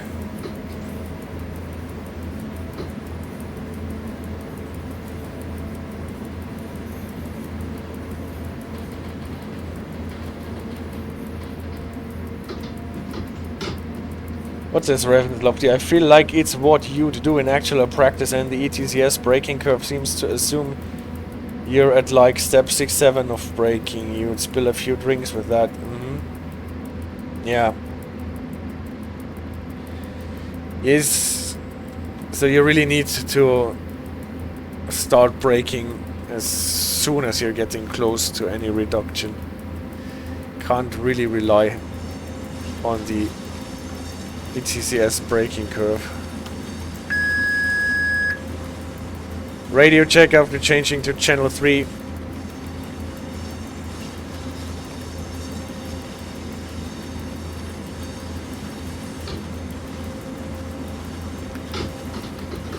Can't really accelerate too much because there is a limit of 30 incoming. The red signal that is announced on the HUD, we cannot really know that already.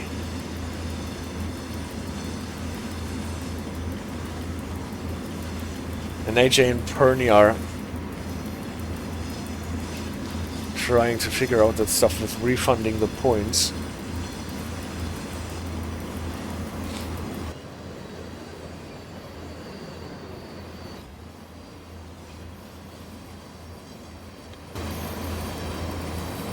Oh.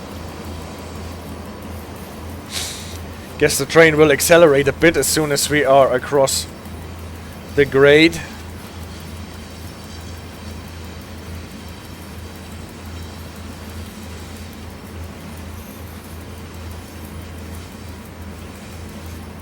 I overbraked it a bit to be on the safe side when doing the externals. And Raven's Lofty says very correctly, thankfully ETCS lets you see the speed changes well in advance.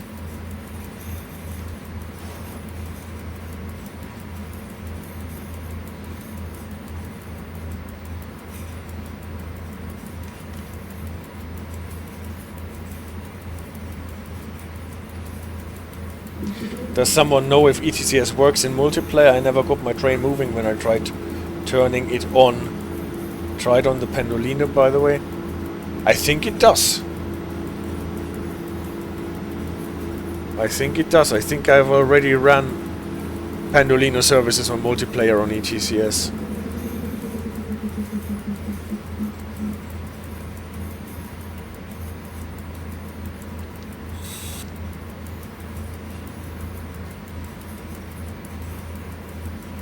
It was just a skill issue. To be honest, I think it was just working from the start.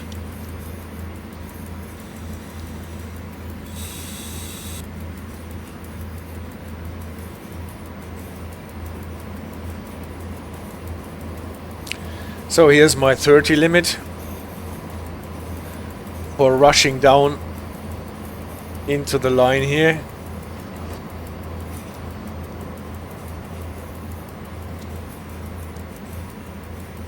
It's annoying that the bot doesn't use ETS, so you need to set it up, says Perny. Is that so?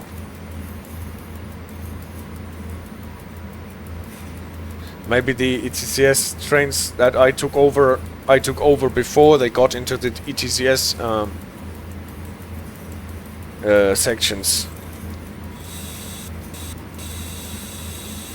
So I can see you're in EN2, but where are the others? Oh, I don't think the others are still on. Ravenslofty was on in the beginning, so that's one of the things that you missed.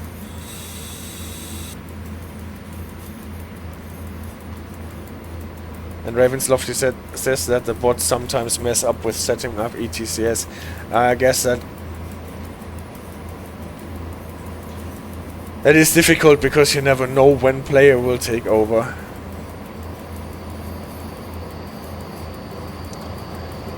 And I have to stop my train here.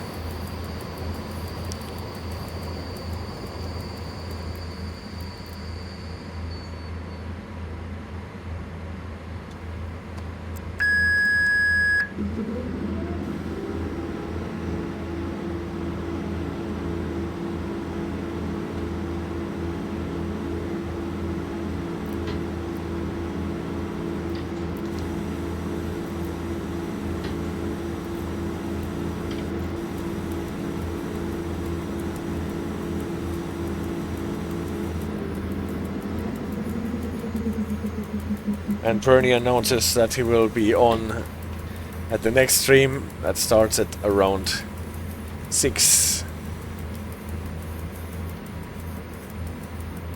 Yes, I saw that on the Discord that you got an balise read errors, but it is actually amazing that this is simulated, so that you can get balise read errors. But actually right on time with this service.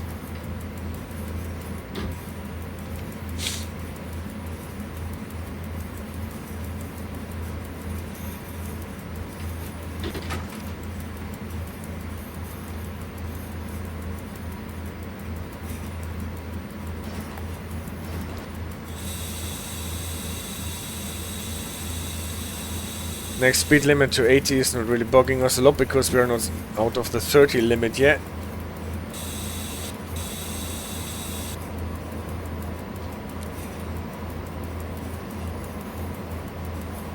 I saw an image of someone doing multi-track drifting. I have no clue how you'd set that up. You can't move a switch if there is a train on it.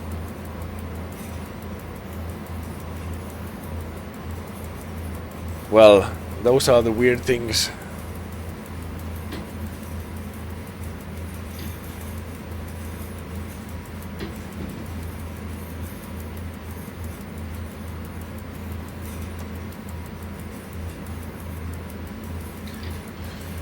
Maybe I have to set it up when the train is just about to get on the switch.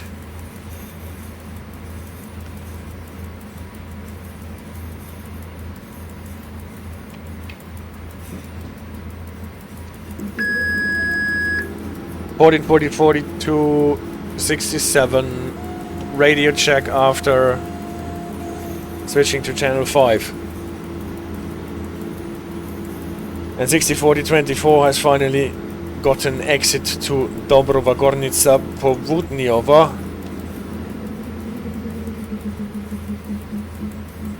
Oh, I see you don't see other players' name tags. No, I don't think you do. And Ravenslofty says it's amazing they're simulated, talking probably about the read errors, but also quite irritating that there's nobody to give you an European instruction 7 to start again. Alright.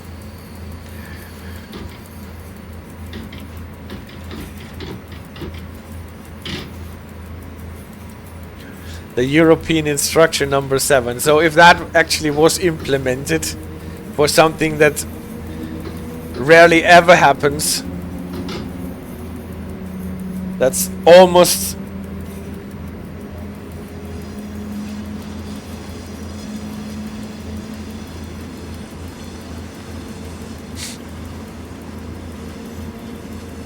Did you take over the train in the opposite direction? So should I have seen your name tag there?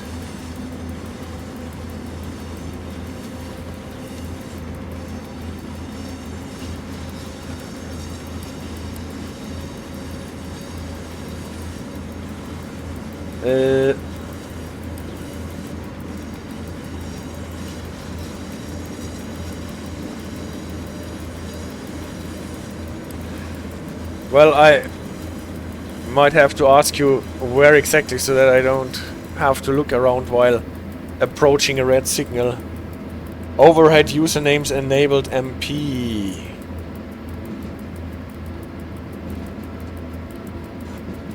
Not you, he says. Not me, he says actually.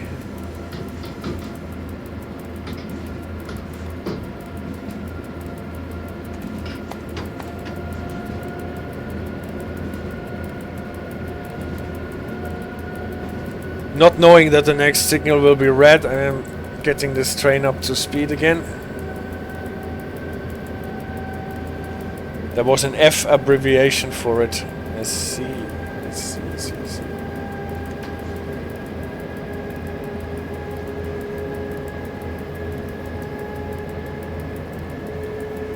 So just disable the HUD. Yeah, we've talked about this.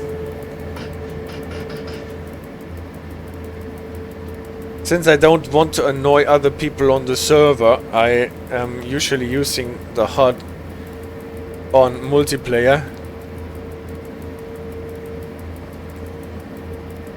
Ah! Now I hit the key shortcut for PCB acknowledge.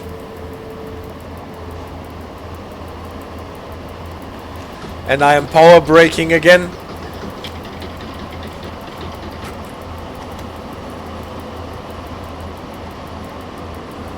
And now the signal switched. But I actually did not see before I saw the repeater.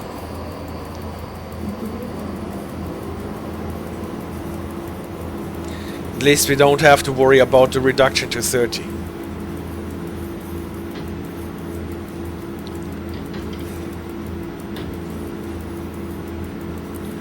And honestly, what I would want to know, 42.9, no, that's not me.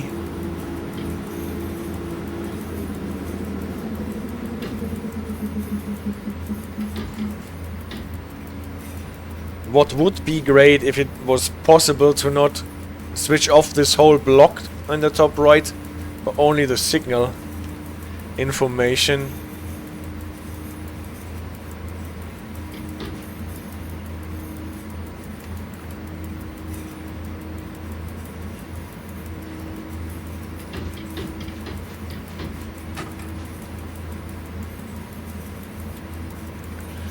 But I'm working on training myself not to look at the signal indication in the HUD.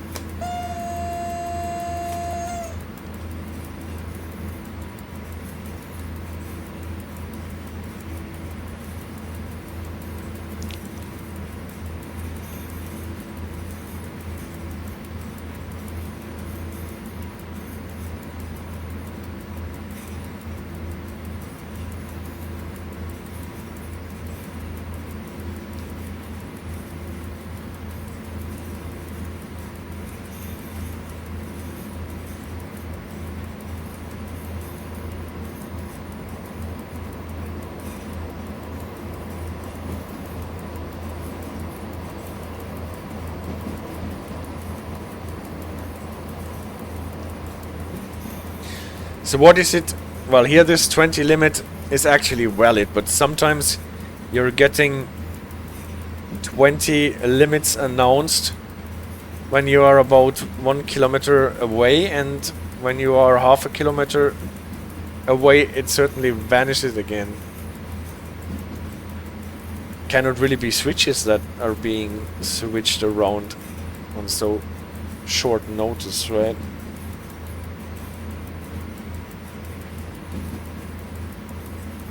After going through Julius, you'll have left the player controllable signal boxes. I see.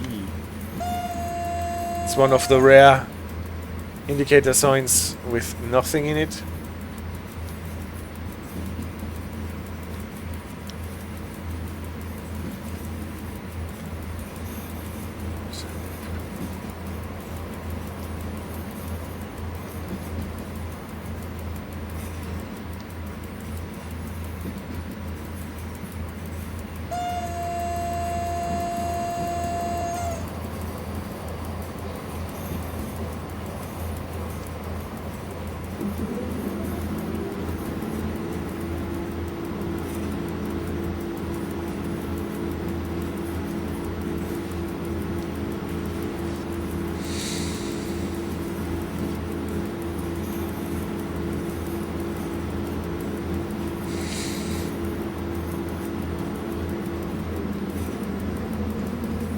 So here a 20 limit for this little bridge.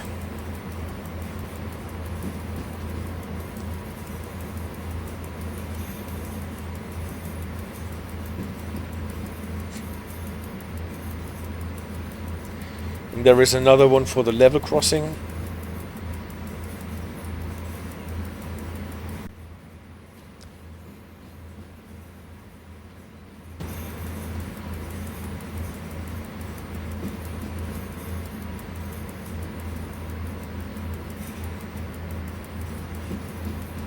There are a couple of services where you spend most of the time driving at 20 kilometers per hour. They are not my favorite.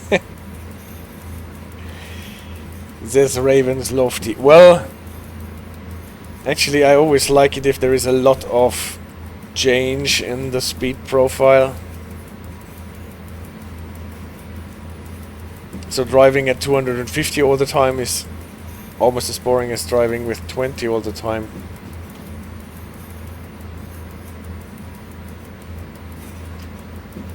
Maybe we'll find a passenger service for the big locomotive after that.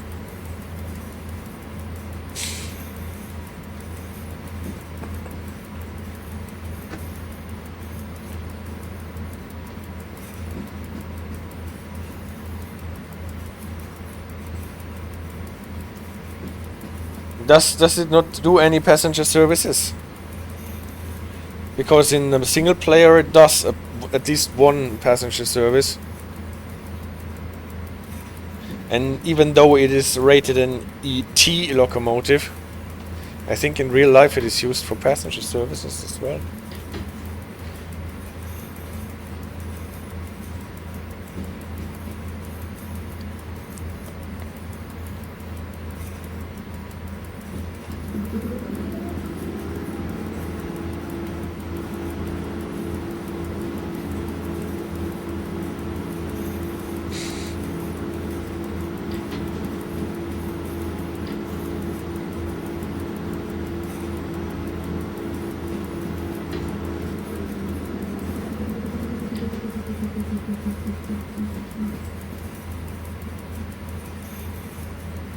The annoying thing with those limits if you have a long train is that you're stuck forever to the limit.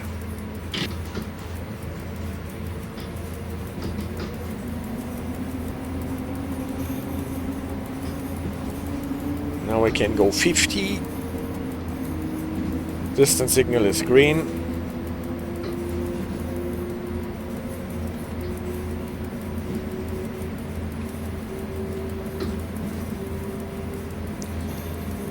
Oh yes, there are a few passenger services. They are really rare, which is why I thought they didn't exist. See? Just like the Balize read errors.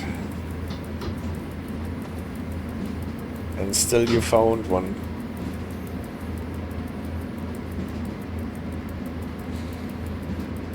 So 50 it is for now. And 30 incoming.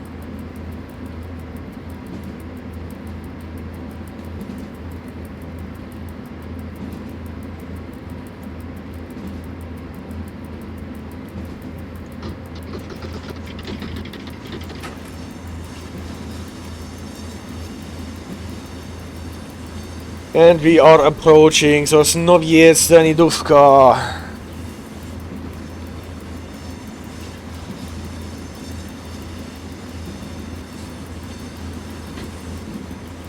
I need a bit more power not to be so late, I guess.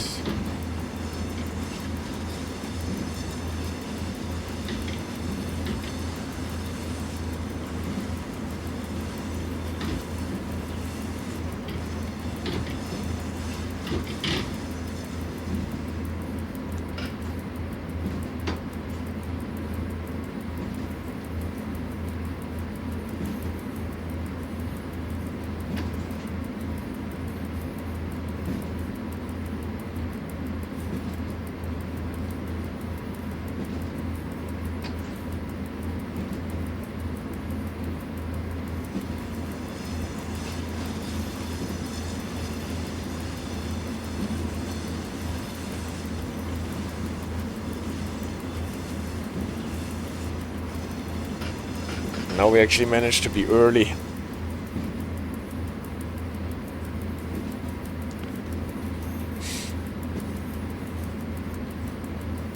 Here's the signal box and the announcement for the limit to 30.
Here's the 30 reduction as a temporary one. Don't know why this is temporary. Maybe because the bridge needs to be repaired. Super Paul, hello. Nice to see you.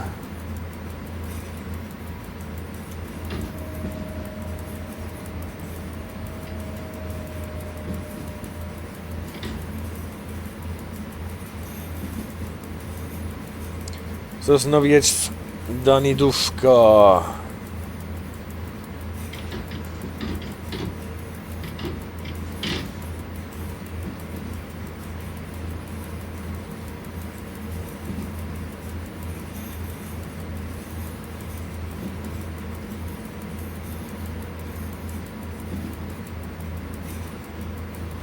Clear skies on the signal, but still not out of the temporary 30 reduction.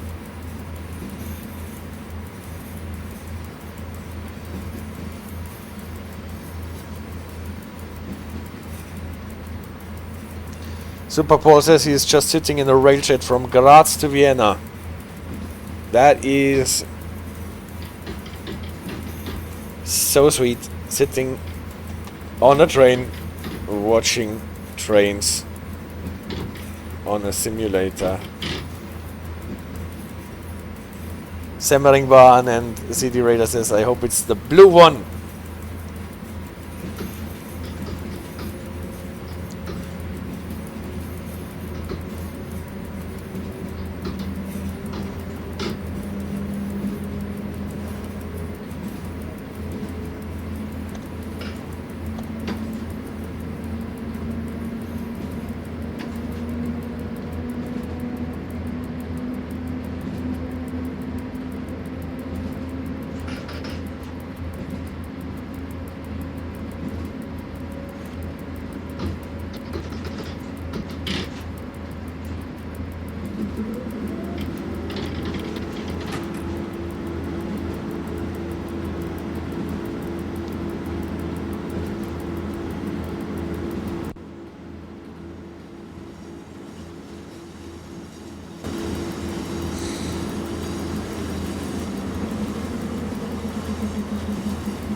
Closing in on Staviska.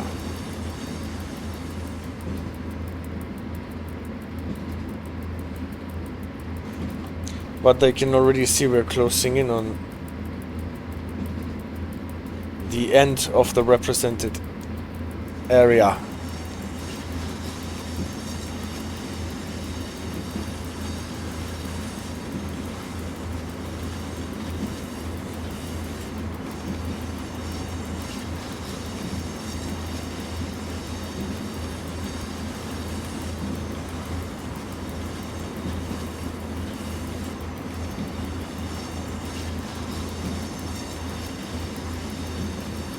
Perfect timing to watch the stream a little bit, says Super Paul, and CD Radar. No, it's the red railjet, not the blue railjet. There's a Dutch driver who does cab views of his services, and today he uploaded the video on the Stichtse line with an average speed of 37 kilometers. At least this gives you enough opportunity to have a proper look at the signaling. At that rate, considering it's Netherlands, I think NS's biggest competitor is the bicycle here. Well, 37 kilometers average on your bicycle.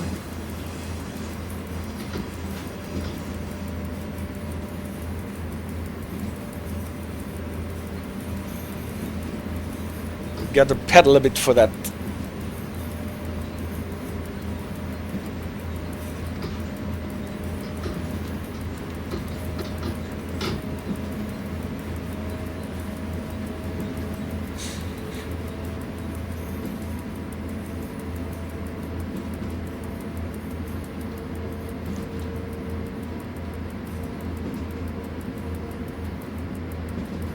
Track speed and low speed.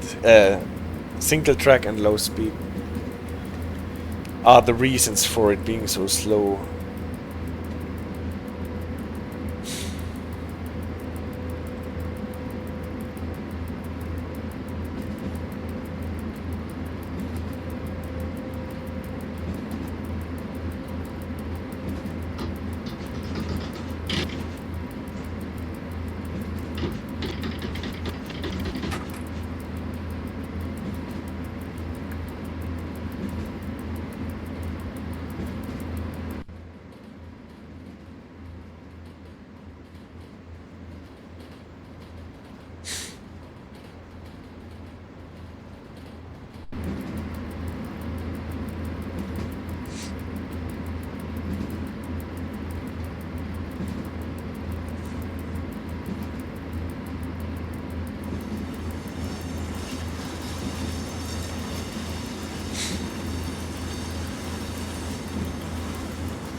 Distance signal is flashing yellow.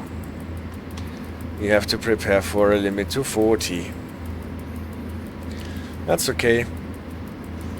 Since we are early anyway, I can just let the train coast.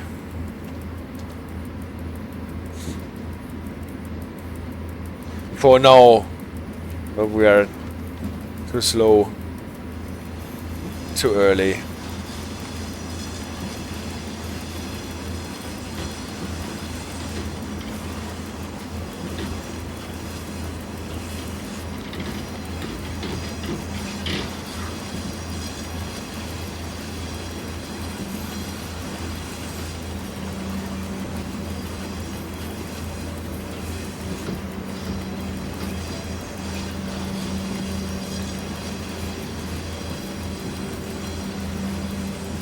Sosnowiec Południowy, that is not our line.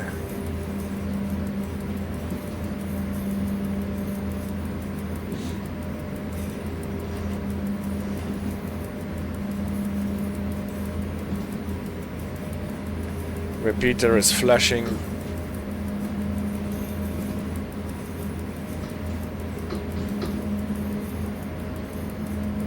And the signal 40 now. And clear.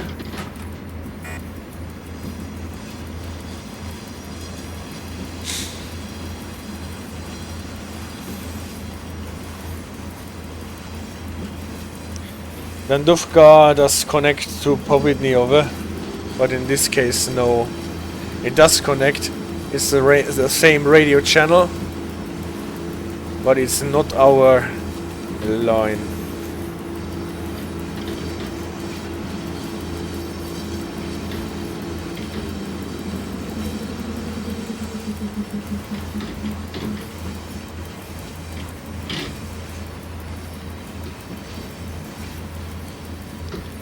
And actually we're climbing here.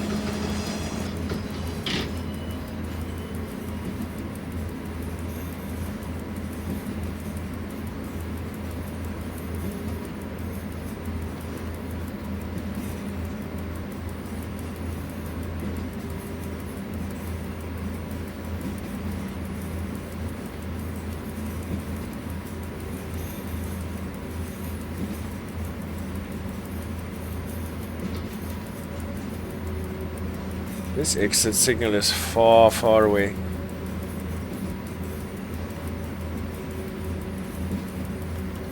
Might not even be the exit signal anymore. See the radar. By the way, as happy as I was that they fixed the PZB in Munich in Transinval 5, yes, they fixed it in the main station area, but in the Mammendorf area at least it's still broken. The 1000 Hertz magnets are still active on signal. One signal earlier than they should.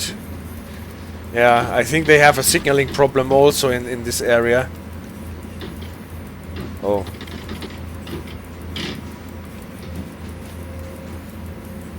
They have this weird yellow repeater in front of a green signal, and there is something is shifted there.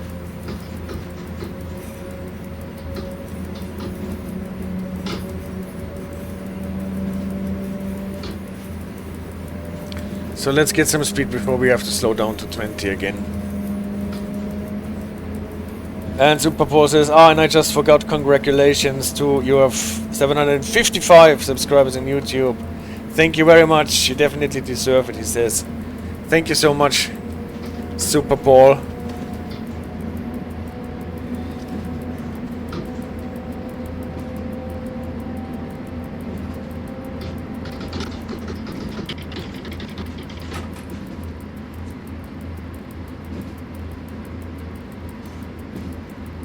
Yeah, when AJ made me start this channel, I actually never expected to get anywhere close to a number of that kind.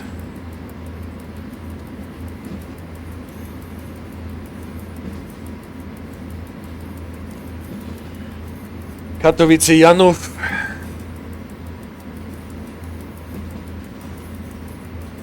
And then the Much KMB.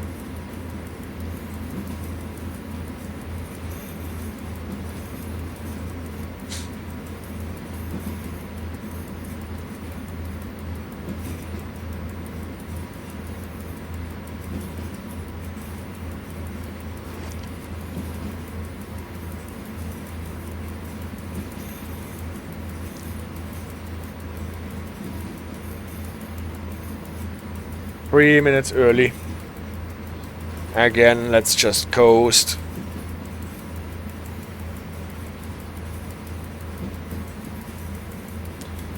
Muchowiec is what Much is short for. Thank you. I would never have guessed.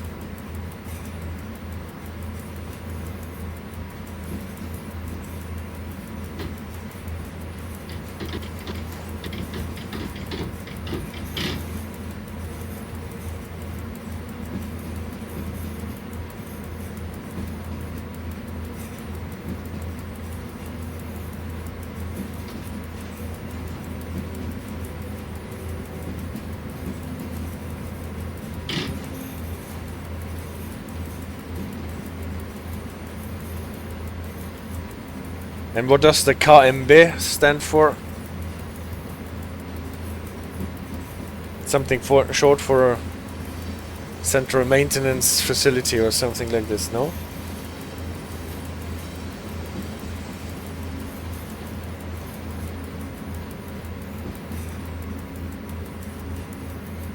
or some other plant.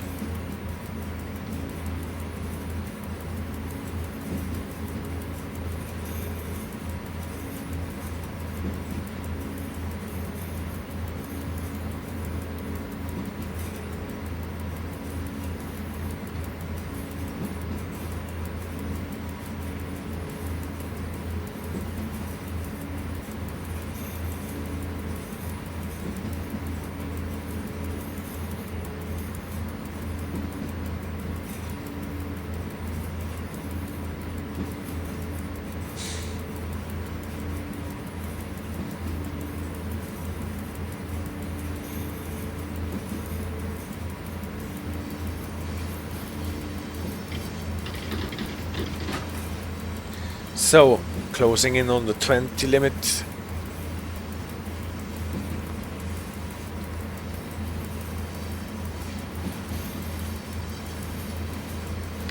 Maybe it says in the Fahrplan. No, it only says more kmb here.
Here's finally the limit to 20.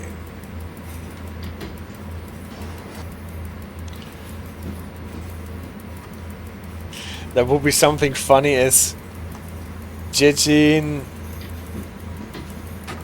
and then I cannot pronounce it anymore. Just make sure that I don't stall my train in the meantime.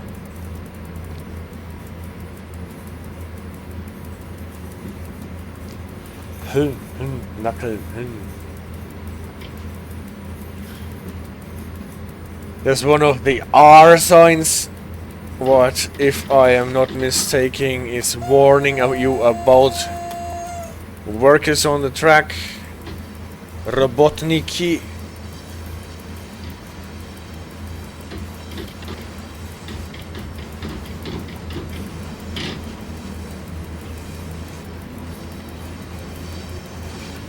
On the Dresden services, yes, I remember. And I remember you explaining to me on one stream what it actually stands for. But surprisingly, I did not remember. Or I do not remember.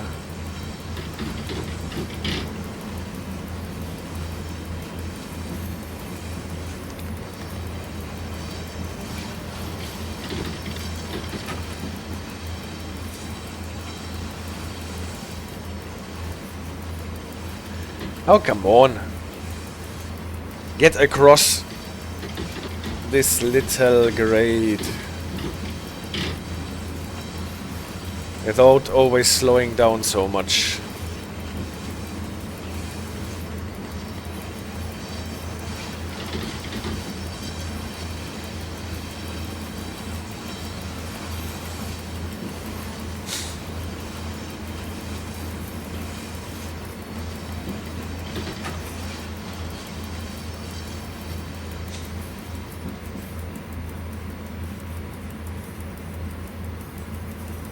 Now we are over.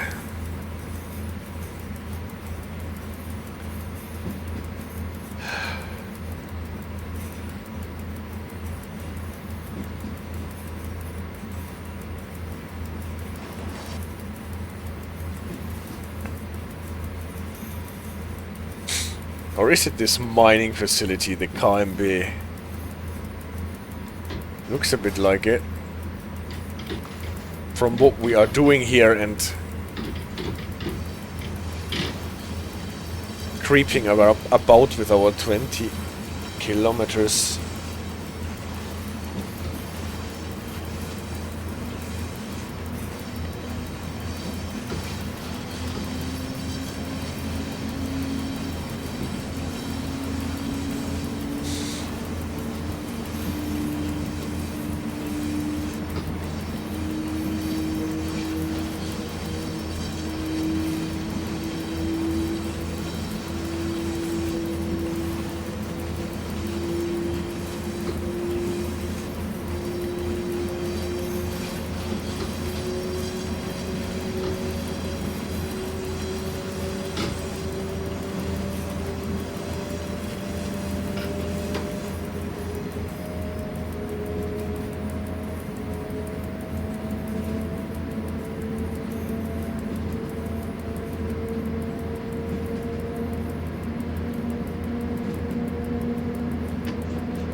So Ravensloft has done the research. Open railway map calls it Katowice Mochowiec Yard, so I guess KMB is some formal term for yard. We will check this out after this service here.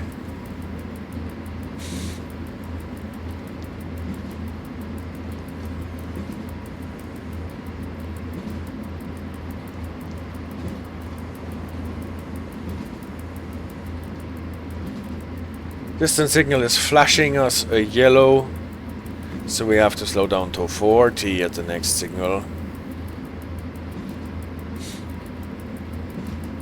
Checkerboard again, but not for our track.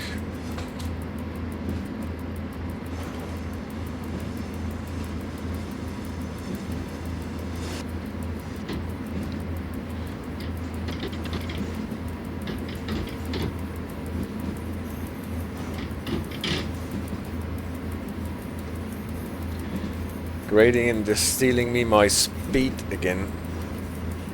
Very damn by dear siding is Bocznica. So KMB ist Katowice, Mochowiec, Bocznica. But isn't it weird that you have the Katowice, Mochowiec twice then?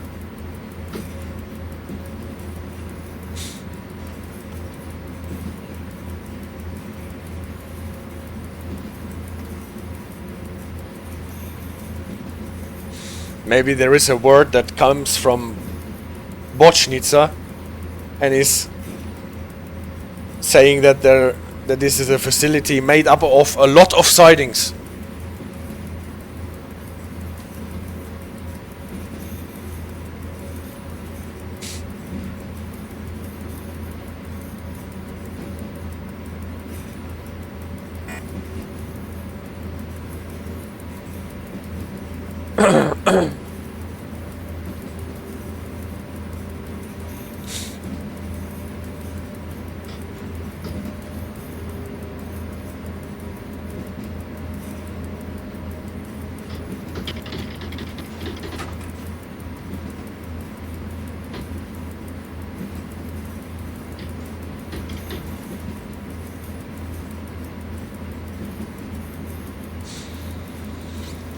Now we're going to Staszic.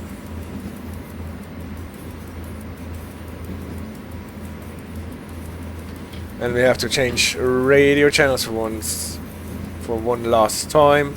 Oh, there's a limit to 20 that I did not see coming.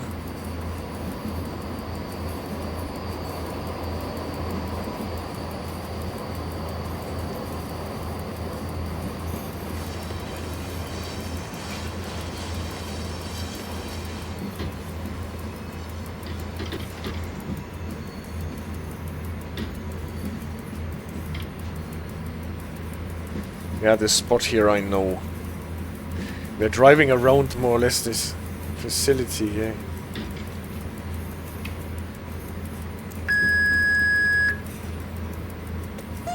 This is train 144267, radio check after changing to channel 3.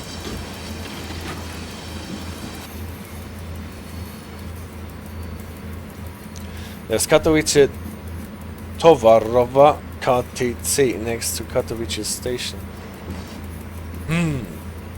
Maybe this is just repeated like this.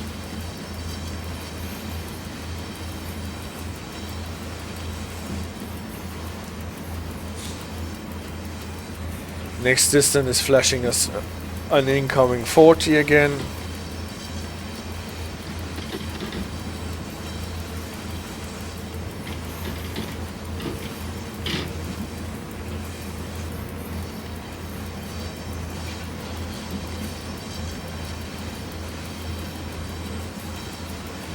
Those people are waiting forever at the railway crossing here.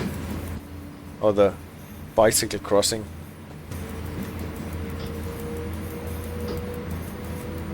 Towarowa means goods. Yes, I think this is the T from the brake settings. And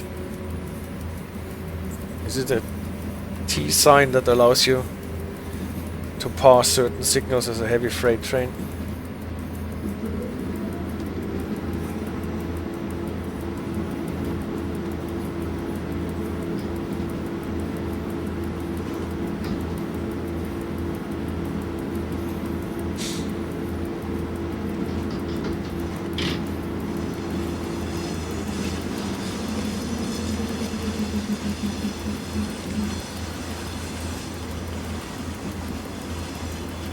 And Staszic will be the last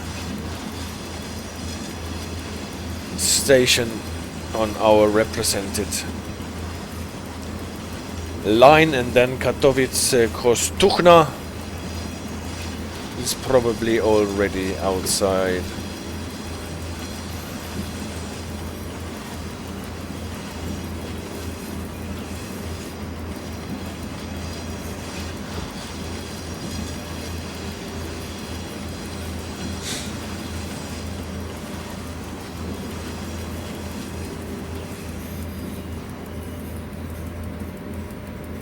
If I'm not mistaken, we have now performed more or less a kind of a U-turn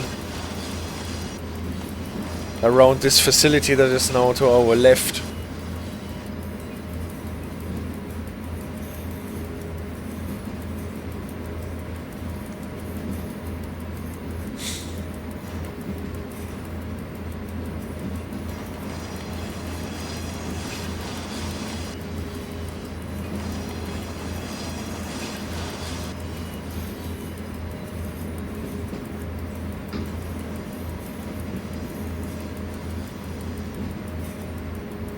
And I guess sooner or later we will be kicked out again.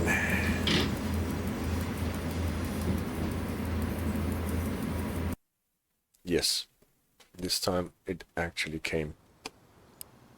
Just on command. So let's see if we find a passenger service for this locomotive.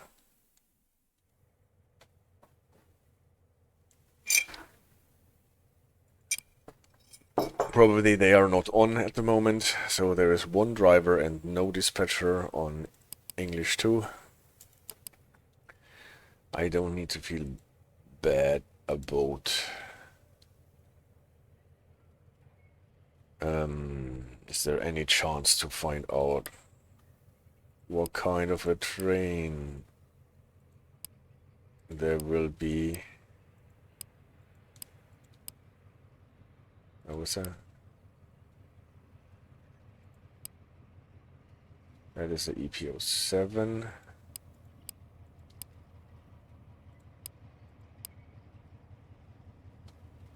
Same. EU07, EP08,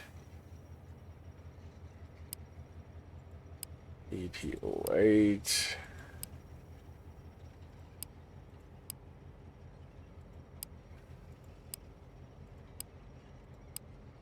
There's one.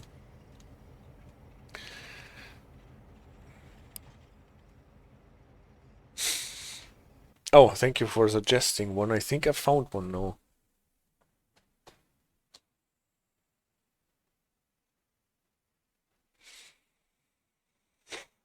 This time I am more cautious before I hit on the takeover button.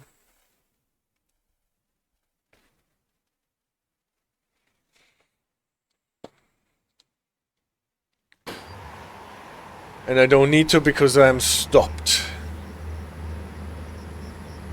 But we're again on Yaroslavets or Kukulski.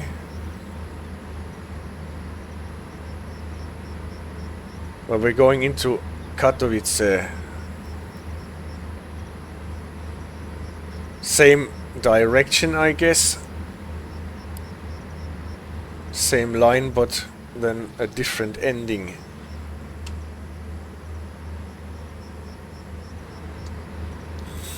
I always let this start without any brakes on.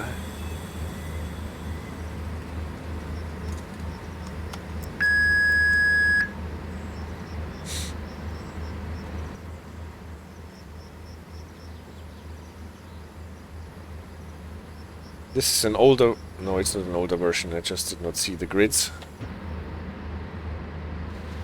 Oh, we still have to load passengers. The one you picked is basically the same route you just did, but passenger service. I think that is okay. Well, I think we're going here a different way from Sławków, no? We're going to Dąbrowa Górnicza, Wschodnia, and then this is a different route. We're going through this Kazimierz thingy. Then we're going to Sosnowiec Południowe. From that, starting there, that is different, I think.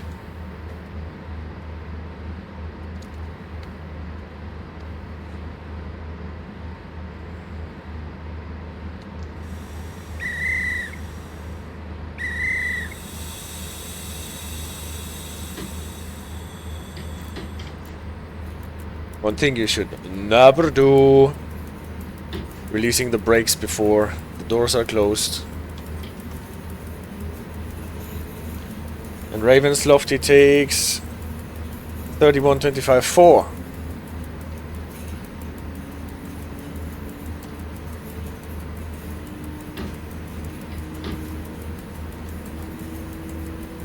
Does that mean we will encounter, or are you going to overtake me?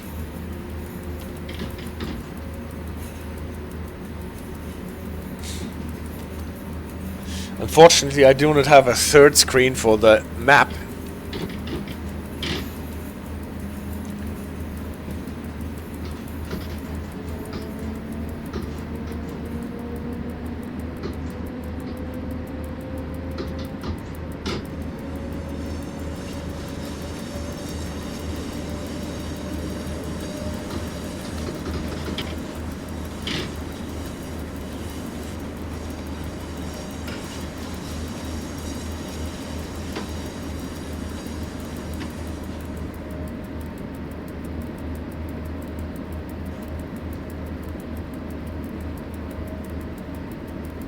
Ah, it's on English 3. Alright, you do that. Then we will not encounter.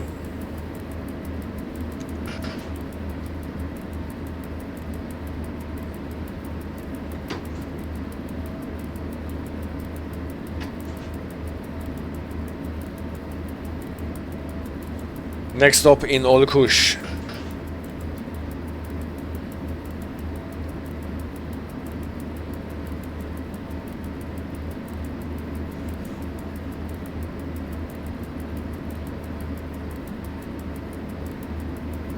So it's limit to 60 also for passenger trains.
Oh, we only have 2 cars.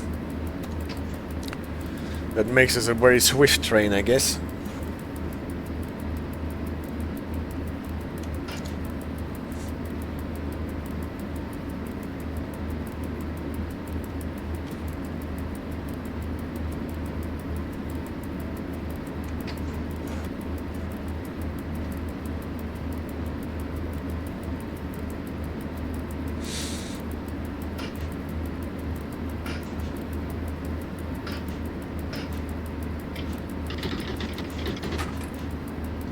So a 20 speed limit is incoming. Let's see if that is really true. Or if it just vanishes again.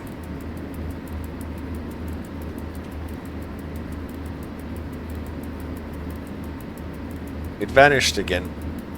So what is that? Why is that 20 limit showing up and then going away again? It's much too close, or a switch being set, no?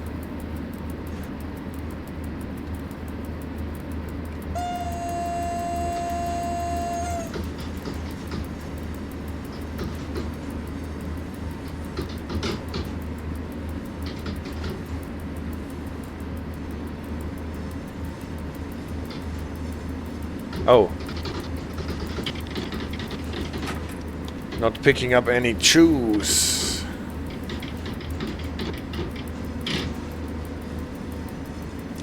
The AI is very late with setting switches, I think, says Ravenslofty. Maybe that's it. But you can't honestly set switches in the same block when the train is already on the block, can you?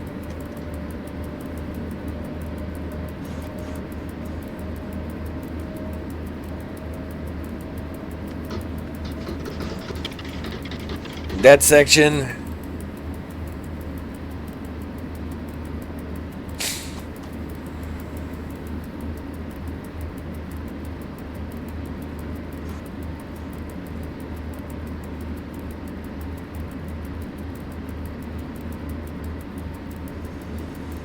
That section over.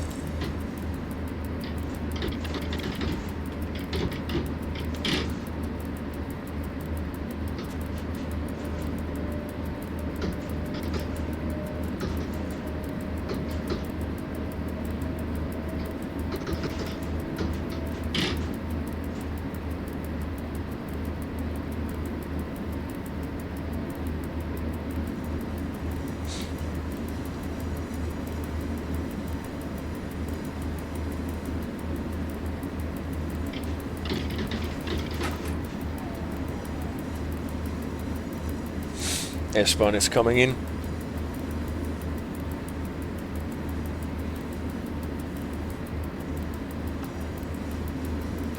I think that's the crossing. The guy over there is waving. When he climbs out and starts waving, the 20 disappears. Otherwise, he would have to drive through.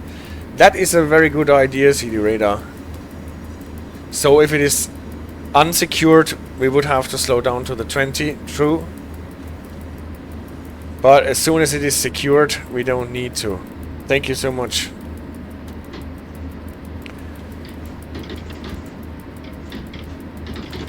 At least this makes a lot of sense.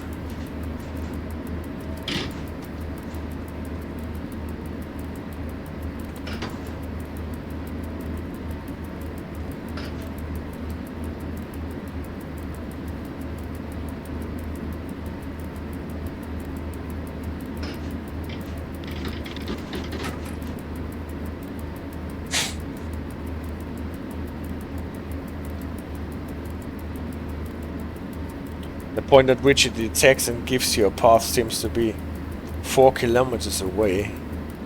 Okay.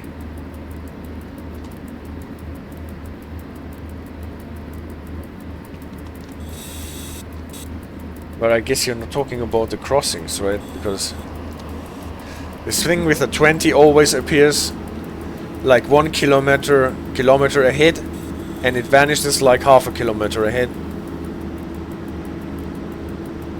And it is always 20, not a different number. So, distance signal is full green.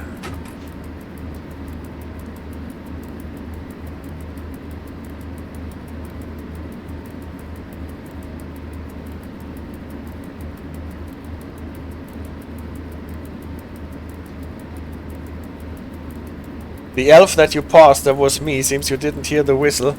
No, I actually didn't. I was thinking, will I whistle at the train?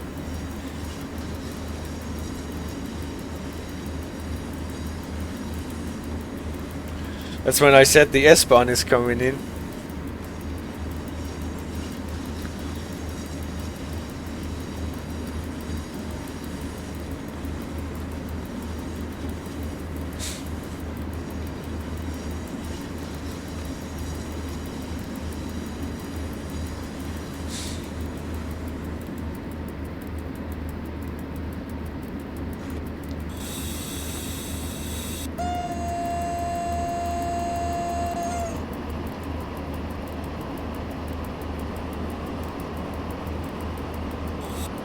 So, the distance was green, but it's okay. Now it is yellow.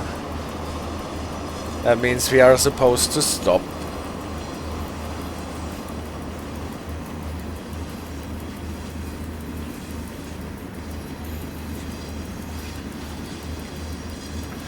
At the next one.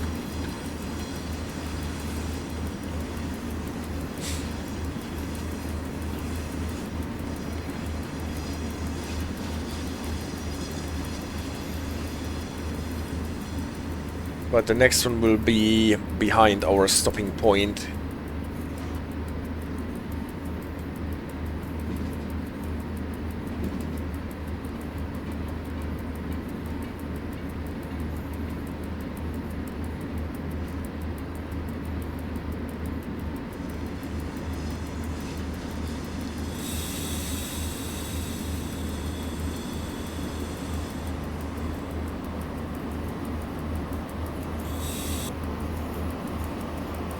So let's see how this train here slows down. Probably much better than I would expect it after all those heavy freight trains.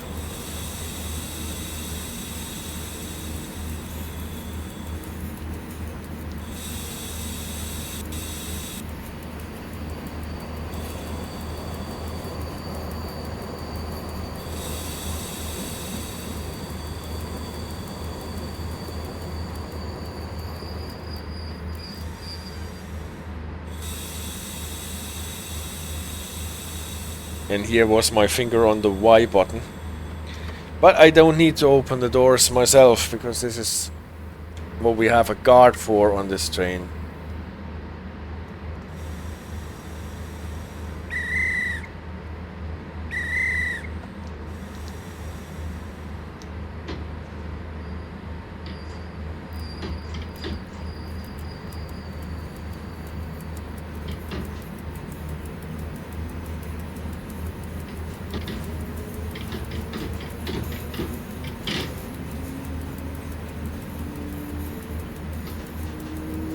Next stop, Bukowno.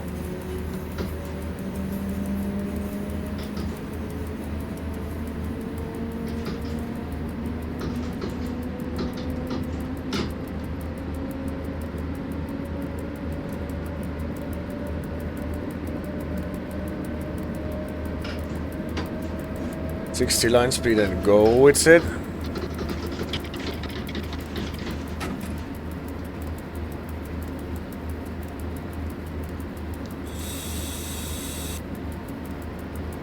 Obviously we're going downhill.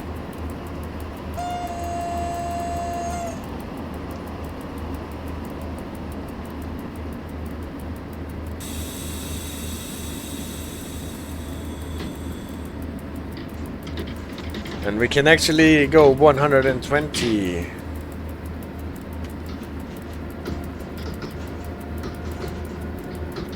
Let's see how fast we can accelerate.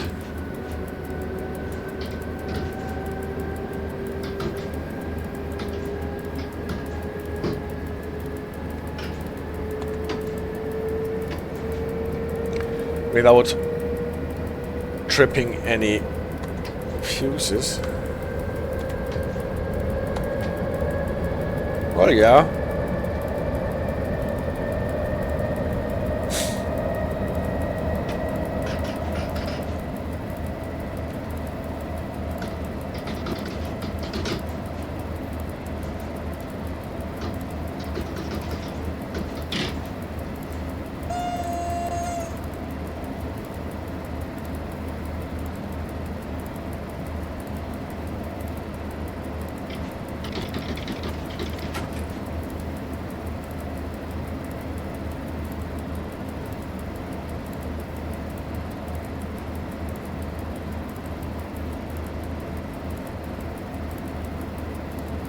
Slightly overkill, yeah. The ET22 pulling a whopping 2 carriages.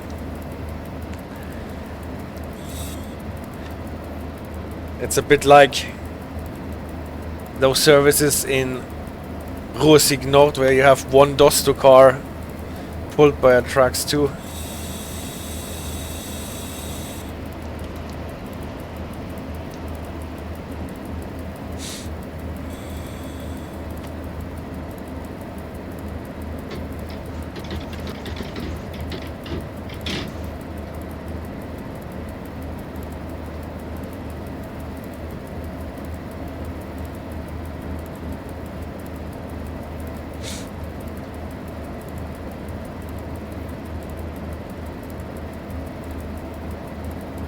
Well, that's slightly faster than we traveled here last time. 3.67 to Bukowno. And no good stations to dispatch this CD radar. The area of track you're in really isn't very busy, so there are no more trains to pick. Well, that's the thing with the line here.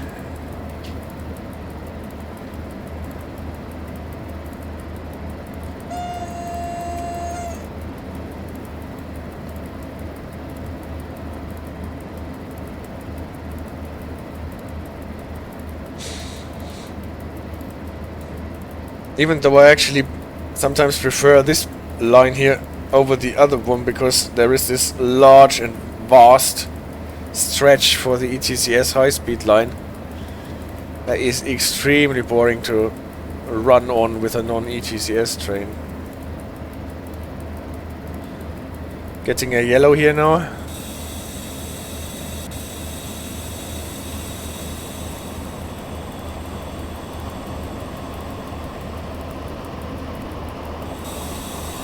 And a 40 reduction incoming anyway.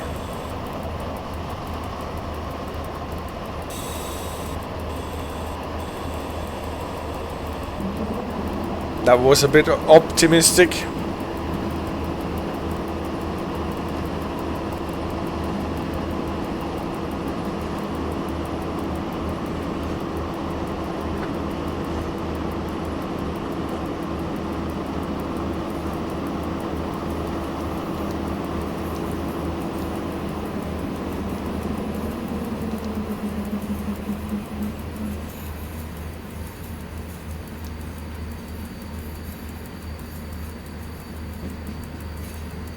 And see, the race says I might pop up at Sławków if someone doesn't overtake me.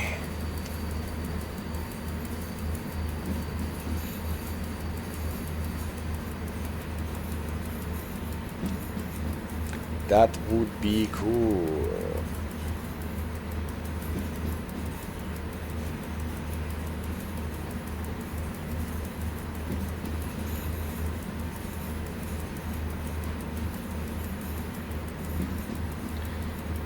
Bukowno.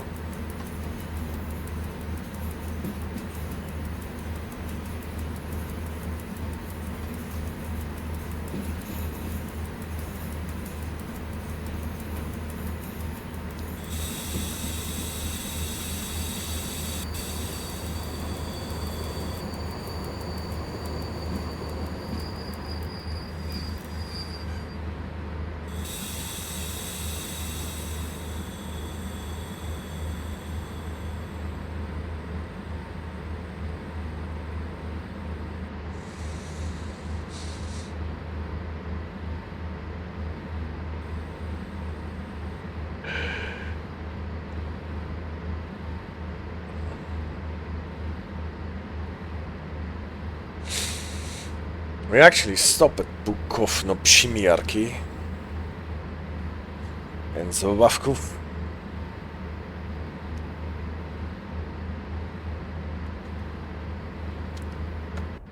Long stop here. But you could run some train from Warszawa next time. There are lots of good stations. I think I will probably do that. You should definitely go on the other line for the next service.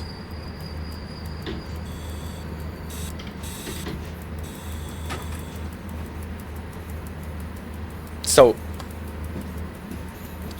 I definitely got the departure, but my signal is still red. Does that mean I am allowed to shunt towards the signal?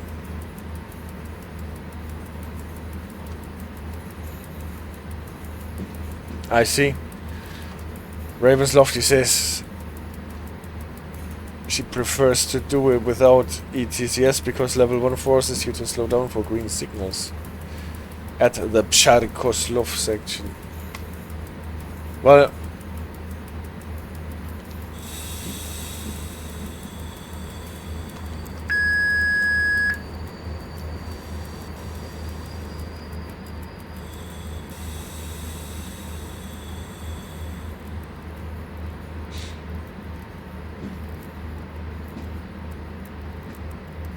so I guess honking the horn in this situation does not make an awful lot of sense.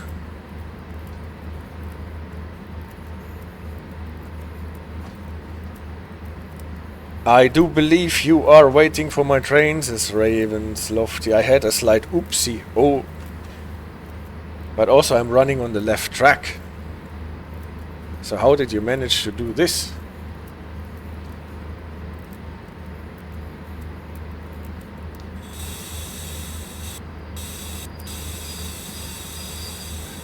At any rate, I'm here at the signal now. So I know from German operating rules that the dispatcher can allow a train to shunt up to a red signal from the stopping position. And we blame the AI signaler as always. Fun fact, Kossel means male goat.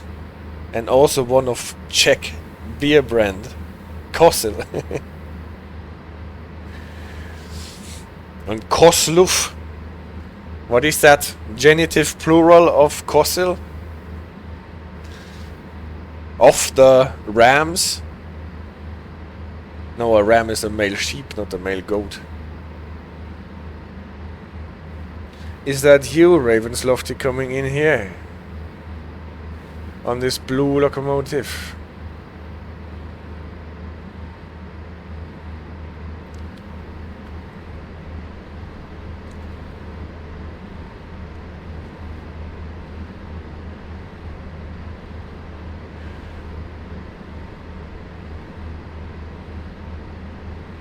Nope. Alright. So there is more traffic then.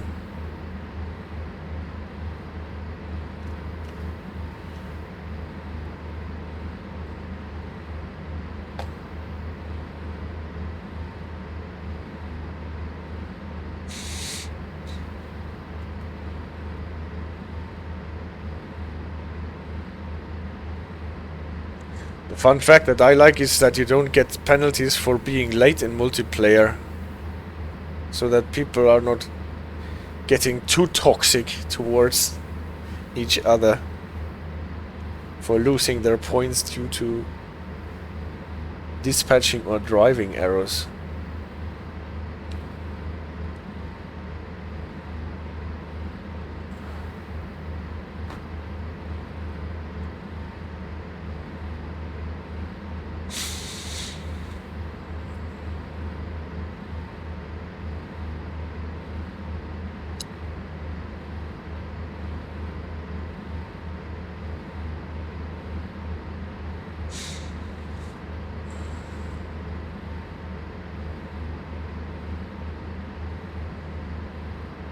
I don't know how in Polish, but in Czech, Koslov would be a place where many Kosels live.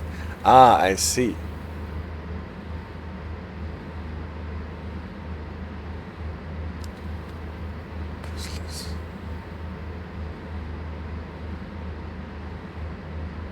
Another train is crawling up.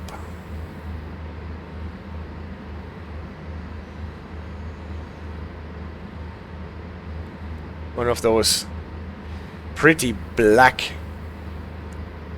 locomotives.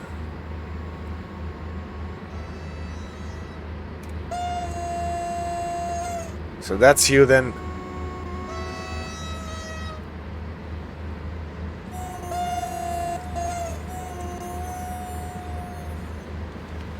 Yeah.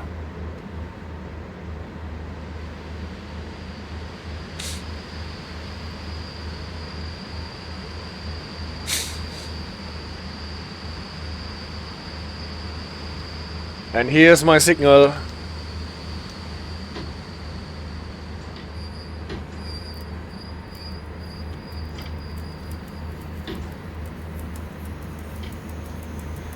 Track speed 40.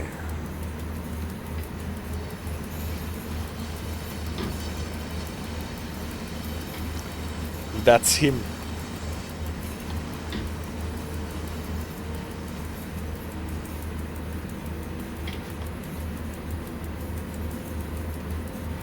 Thanks for the delay.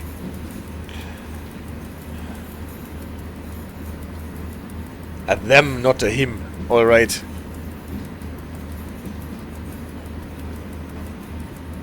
So we will try to get the pronouns right.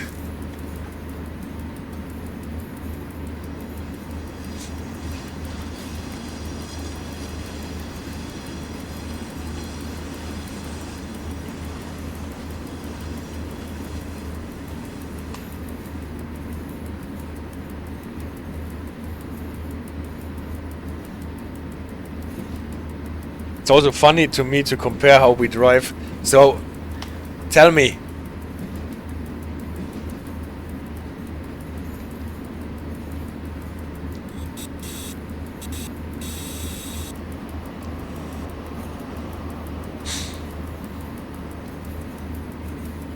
Because he has 500 amperes per group as a target.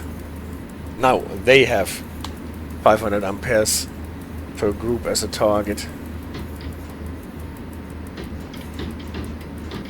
Well,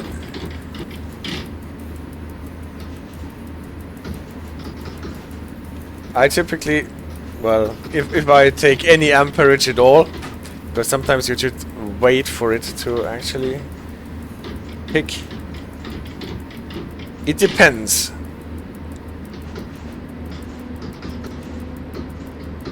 I tend to try to do this very smoothly, just like I drive my car.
That was obviously not an example for a smooth driving.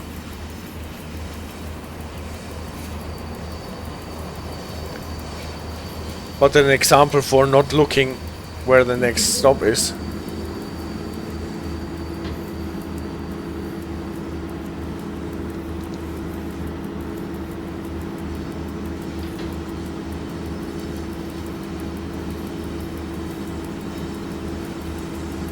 See, the radar is still waiting for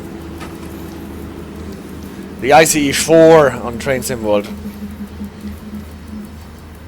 And after this stop I have a good stretch of clear line. That is good. Well, I may stop, but I will go where the people are, as it says in the rules.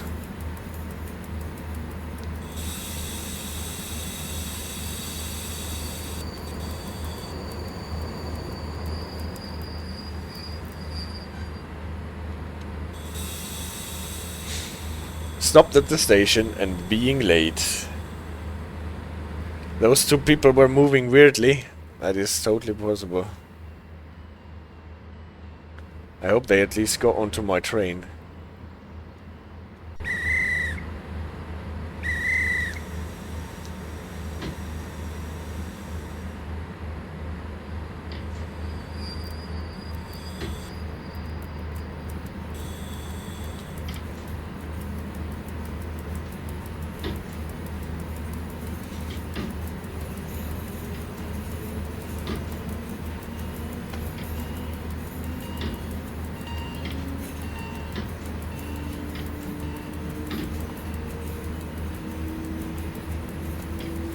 And Ravenlofty thinks that I would have been on time if the AI didn't put them on the left track. Maybe.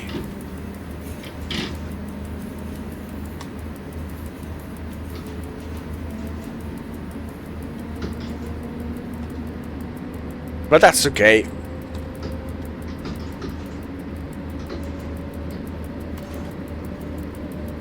What is the left track for, if not for something like this?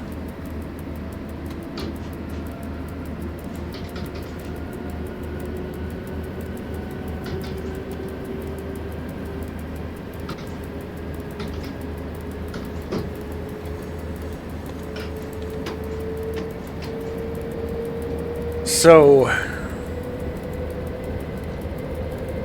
reduction to 100 incoming. Quite soonish.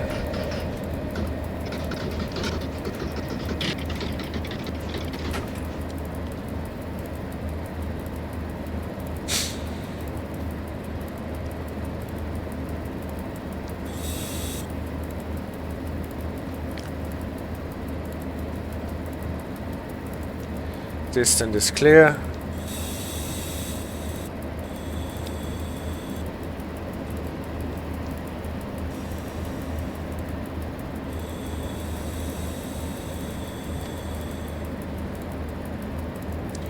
So 70 incoming. At least I thought there was a sign that told me 70 incoming.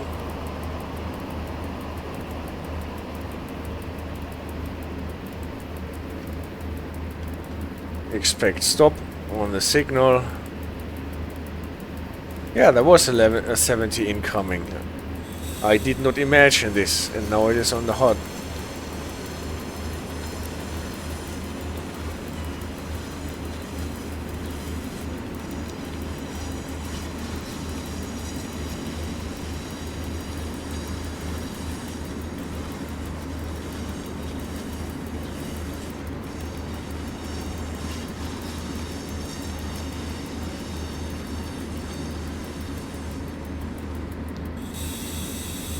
Yeah, you're right. I think we might be faster than an elf in this setup here.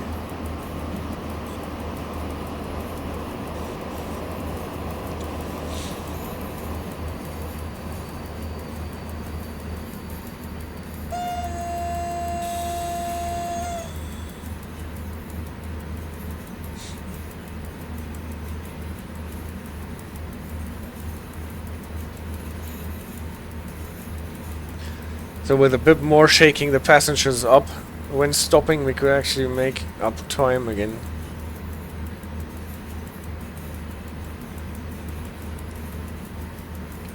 But since we are late anyway, who cares?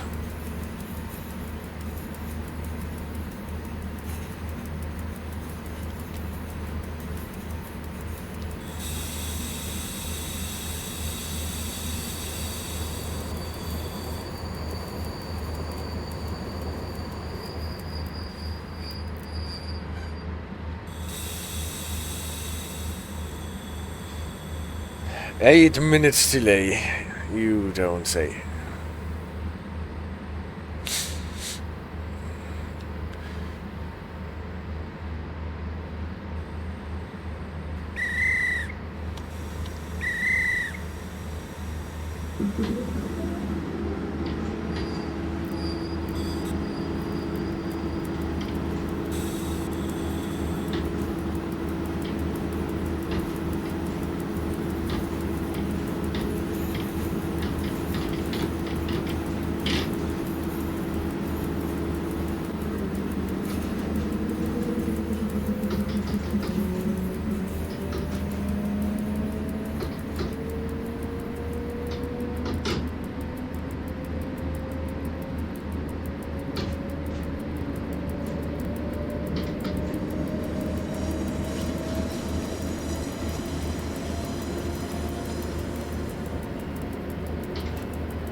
Twenty-four 943 entrance to track number 1, Dąbrowa Górnicza Wschodnia. So we have no exit signal there.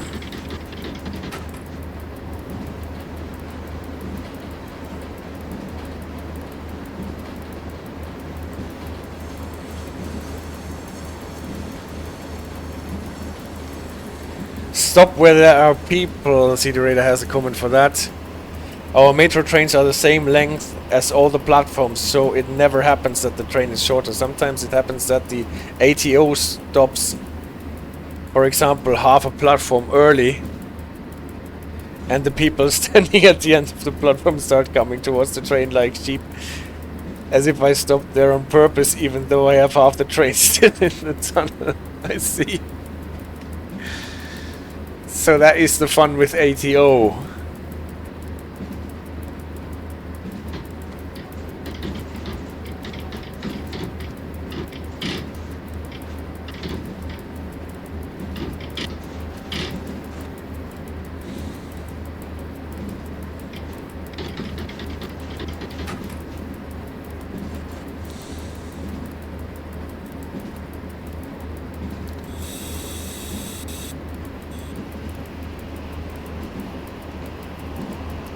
Piston is clear.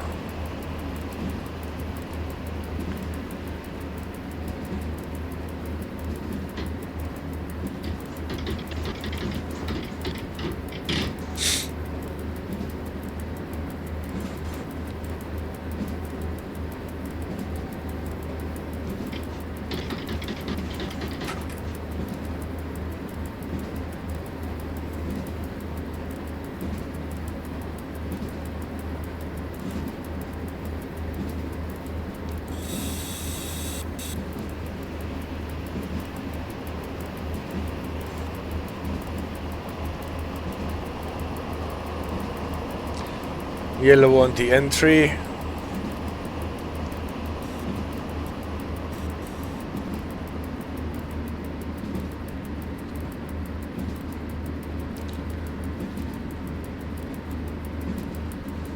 Yes, thank you for deleting.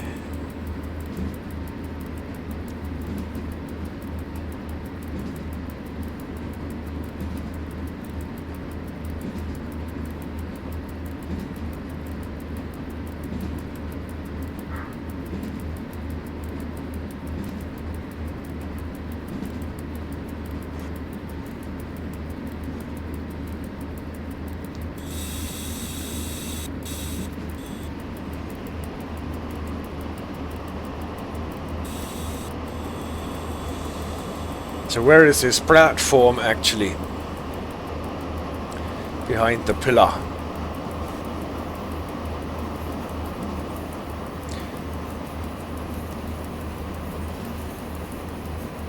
There was a cooperation between the two moderators, yes.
And Ravensloft has an EN57.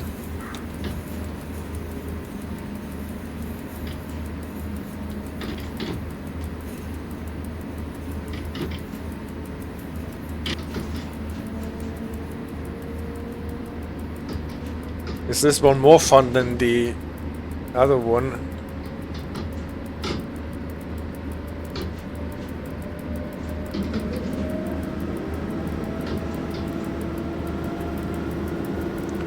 Limit to 50 incoming in a kilometer.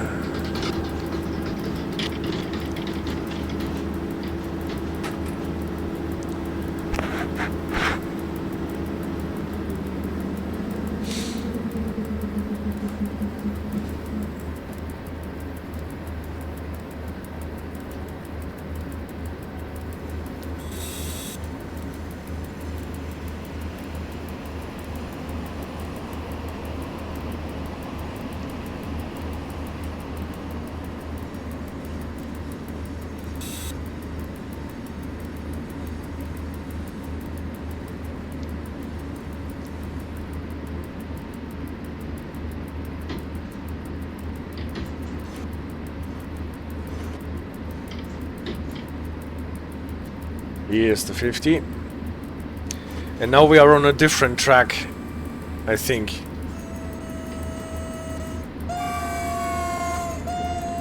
Here is their 57.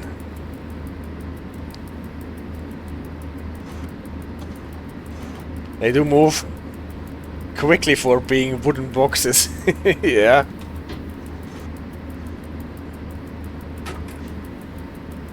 Wooden boxes can move quite quickly.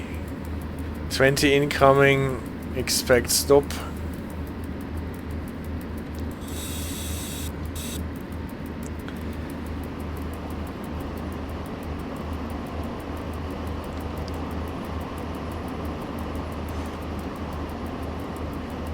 Yeah, there was a bridge meeting. Those are those situations where those bridges typically collapse.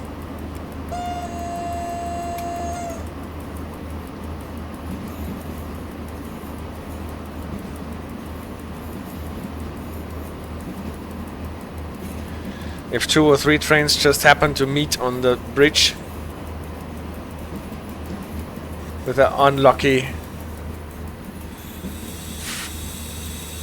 frequency probably, and then whoosh, they go.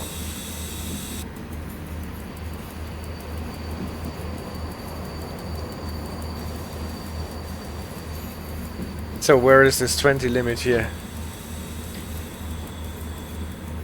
Is this where I have to lower my panto?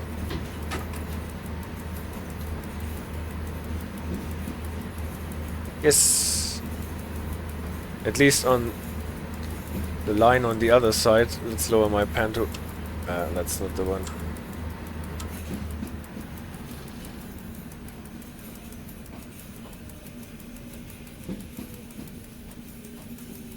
So I guess that was that. Let's see if we get some juice flowing again.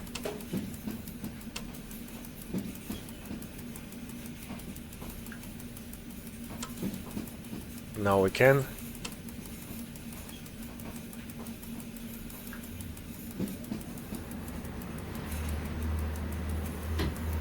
Yeah.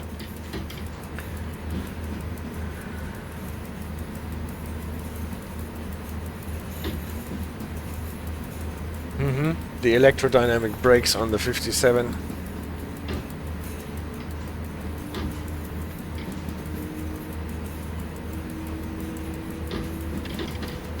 So maybe I want to stop here.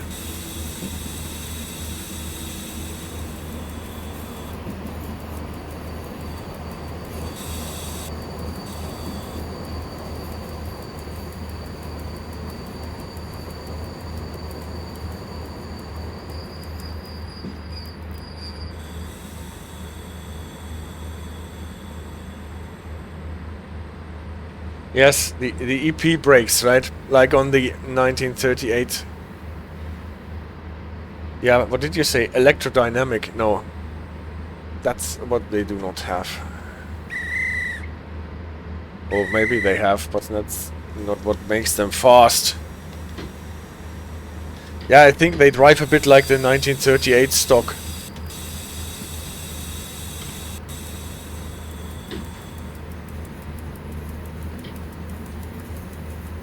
Oh no, my TV is turning off.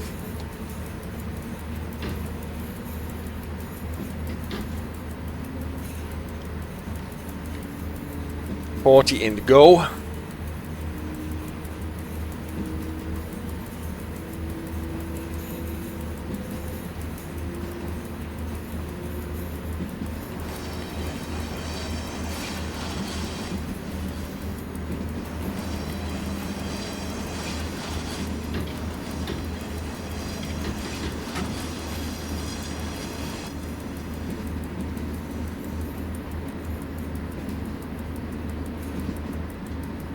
Now are we left track keys now or are going on the right again? No, we're going on the left track, did not pay attention again.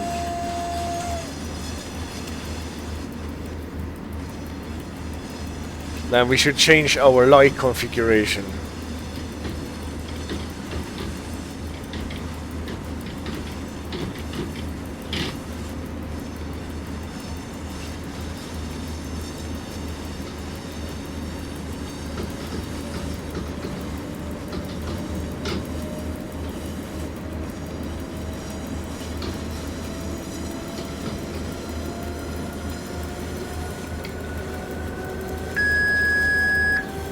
Well then,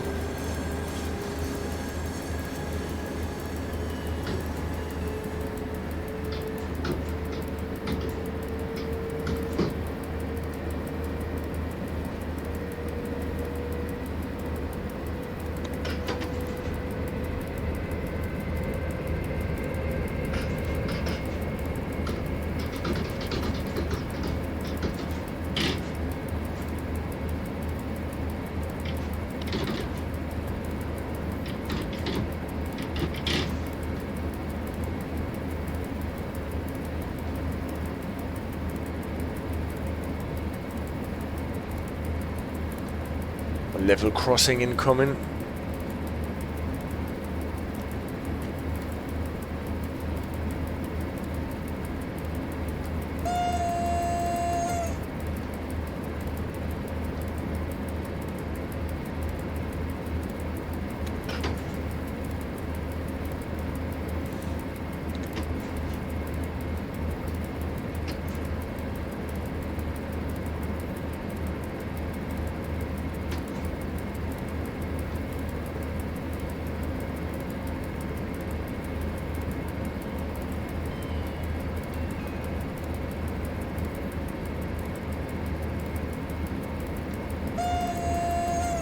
Missed my...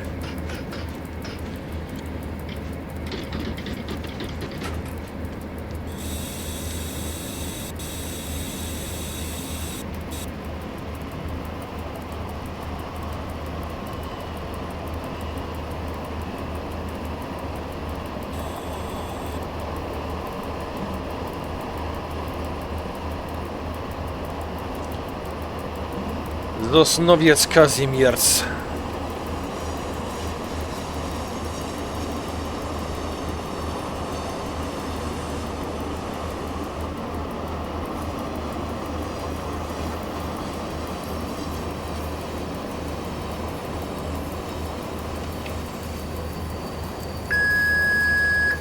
That wasn't worth changing the channel for.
Going back to the proper lighting.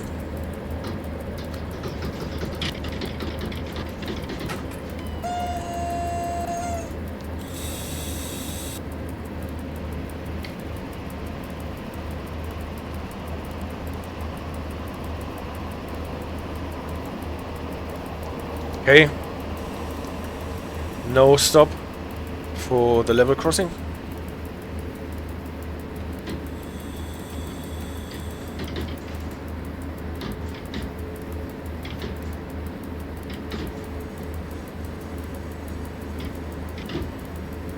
Oh shit. I missed this stop now.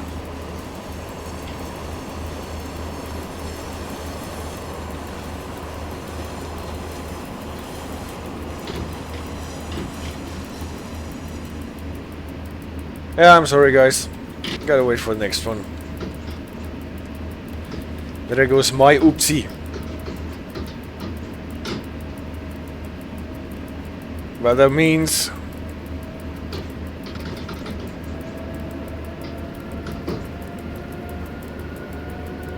we're getting closer to the end of the first block. That's not a bad thing.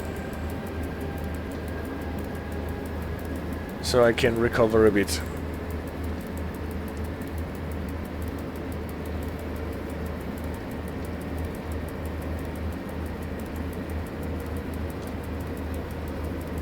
There's a reason you get the "you're approaching the station" warning, yeah. But I've trained myself quite successfully not to rely too much on the HUD.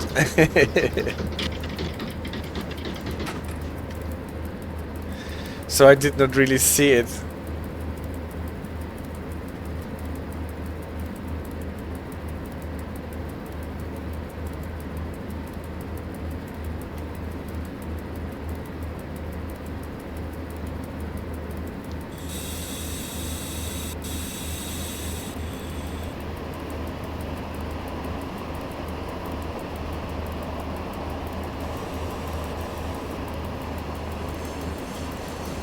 Stop signal incoming in limit to 70.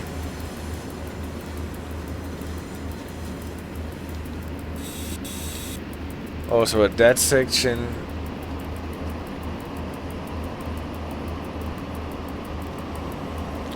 Limit to 30 incoming.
Now they've got the blue locomotive.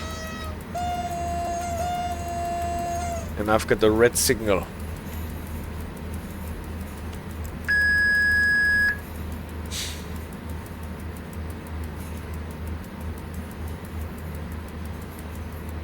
Am I not supposed to stop at Sosnowiec, Porąbka? Yeah, still I have to.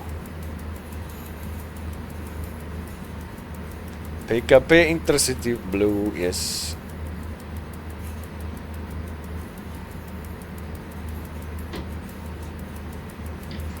Well, then we stop here. Not getting a time indication for it anymore. Then I don't need to sneak up to the red light as I'm doing it.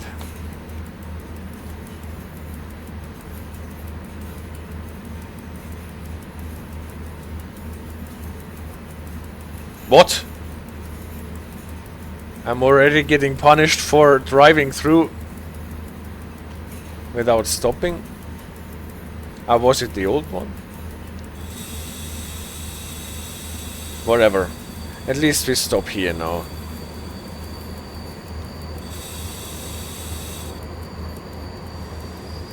Then maybe we get back onto track.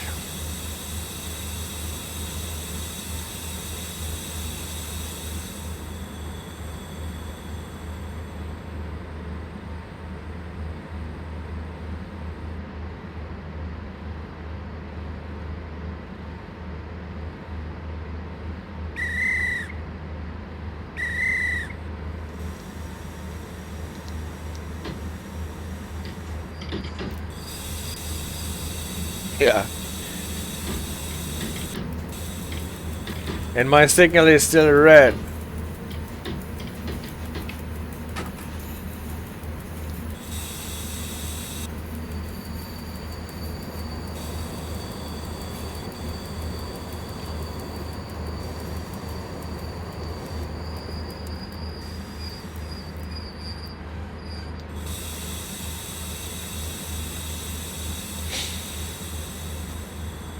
In single player, missing a stop can really mess up the scripts. Then Dufka is a bottleneck, you kinda expect these red signals. They say, alright.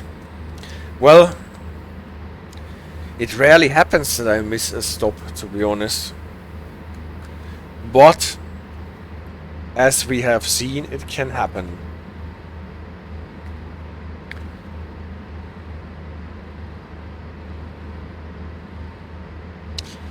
And true, this is where I lose my points.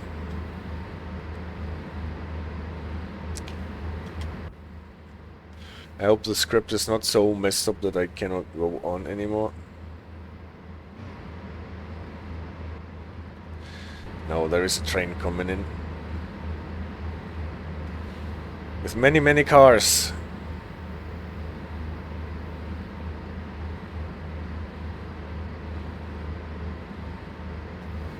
Dani Duška.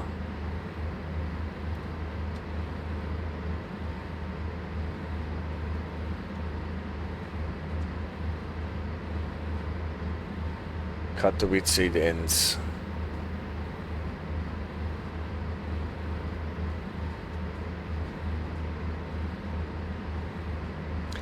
At least it goes.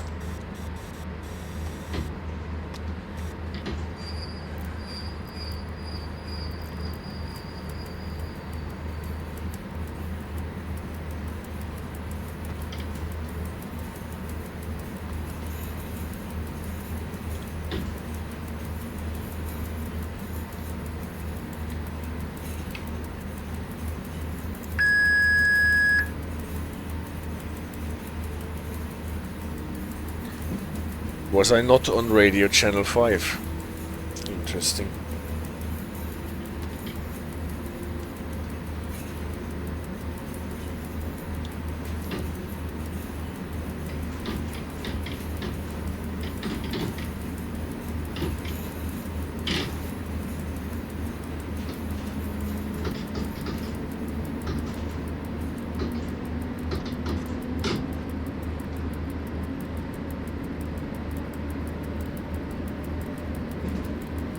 More trains waiting here.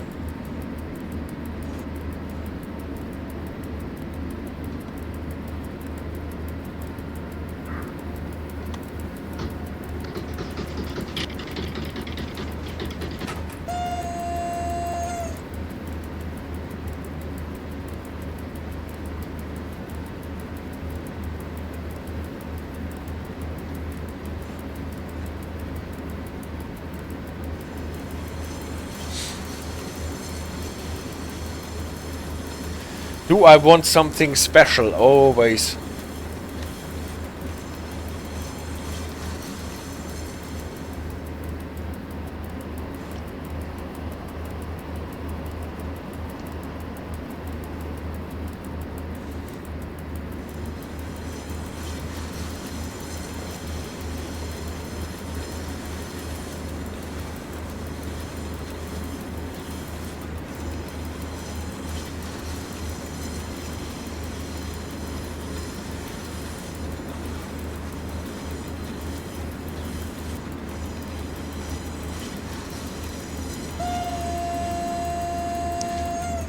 Upcoming 20, yeah, that was again a level crossing, I guess.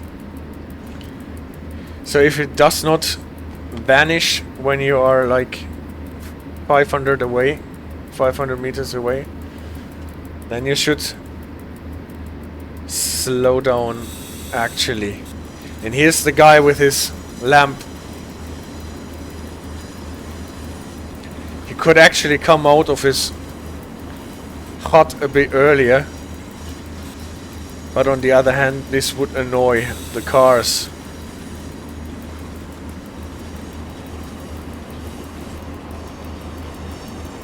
Please please be not mad at me, he says.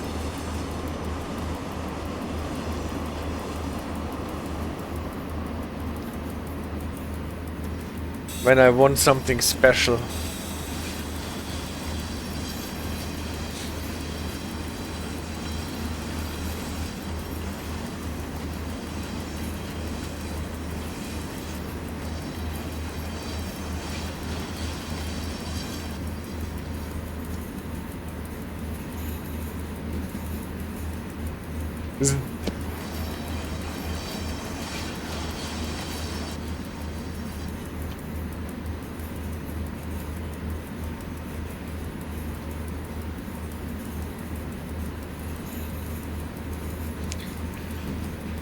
Południowe.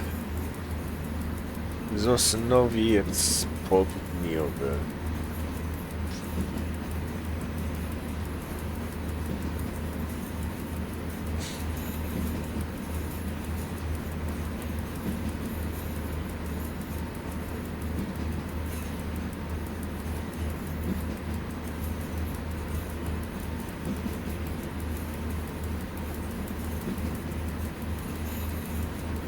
So far he has not taken it yet.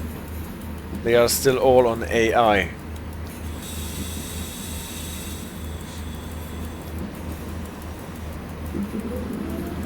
No, Katowice, Zawocie. Now he's taking Zawocie. He announced it that he can take Zawocie. So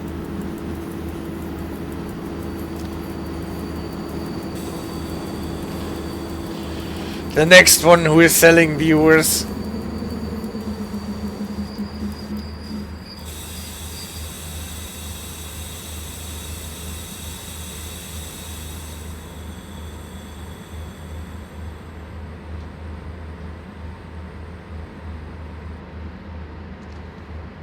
At Katowice Zawodzie, we will encounter CD radar.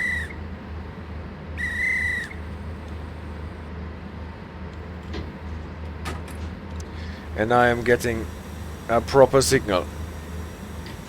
Here. 40 and stop it is. And incoming 30. Let's see what he has in store for us.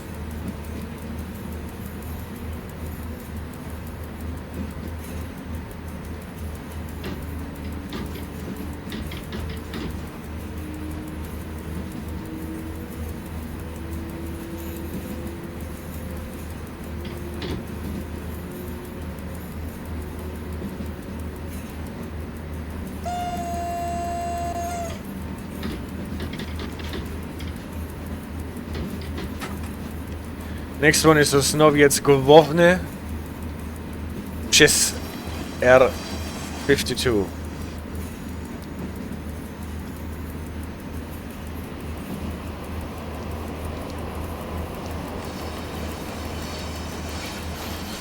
Pendolino passing.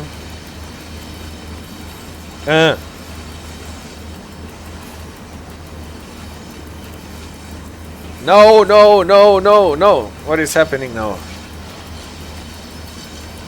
I mixed up my shortcuts.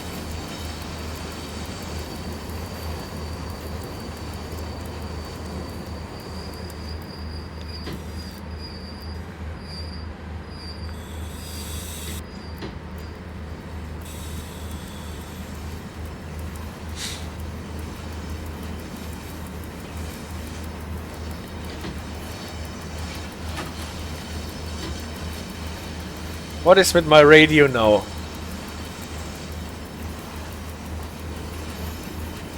Does changing... It actually does. There is a mashup on my radio button.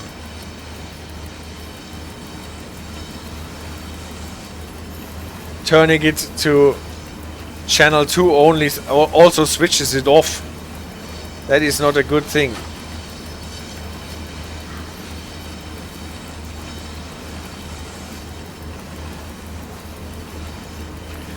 I have to check this.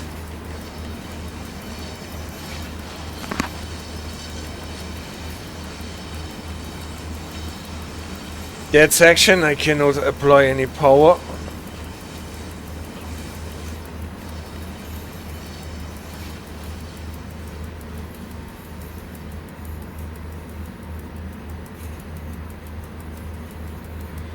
So I have to roll across this junction until I can apply power again.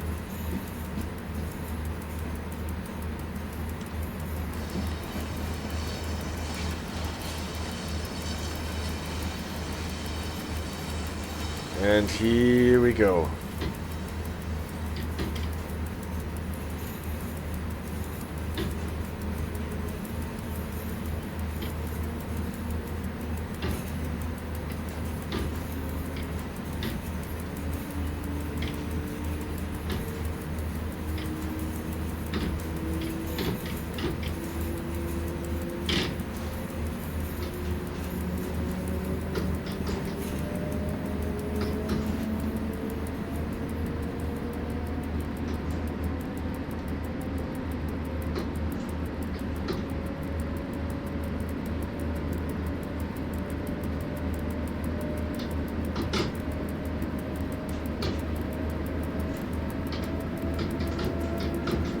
Katowice, Szopienice południowe. is the next stop.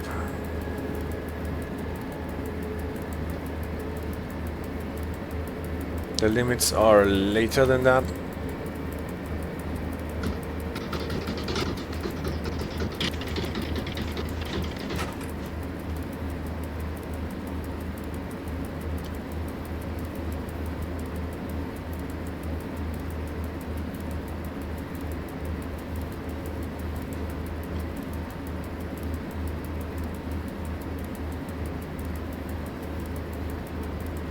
Station marker.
Oh, somebody else took over Katowice.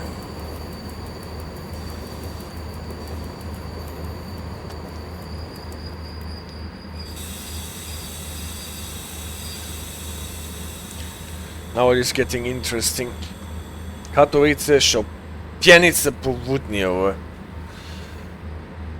Then Savocie. And then Katowice.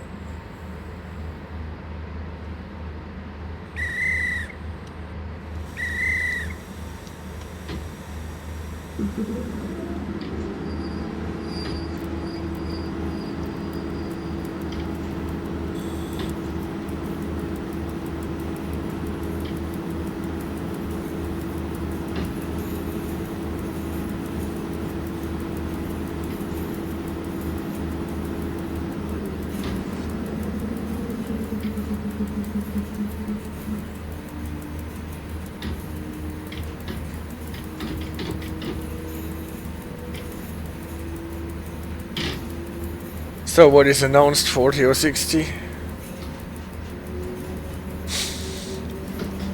Skashnik 18. 40 in 1 kilometer.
So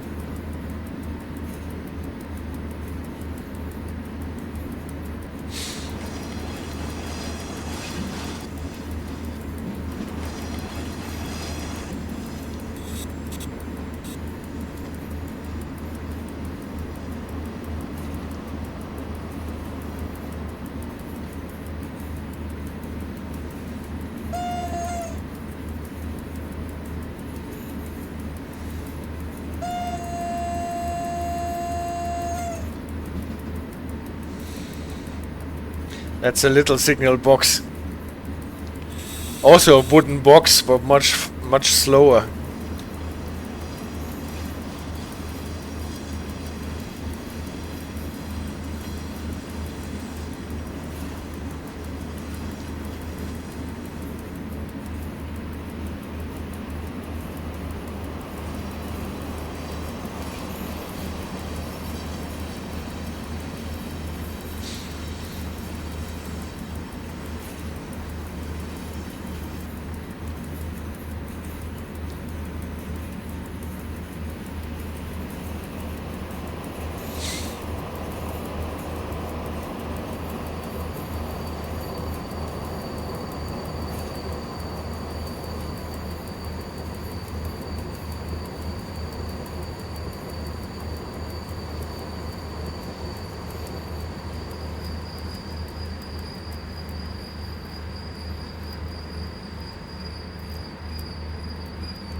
Oh, maybe I should turn off the throttle if I want to stop.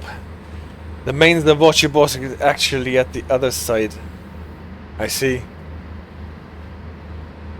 So this is just a little shunting box or what?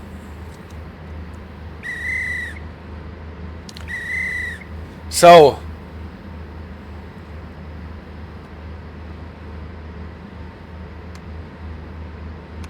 I've got, without asking for it, a replacement signal.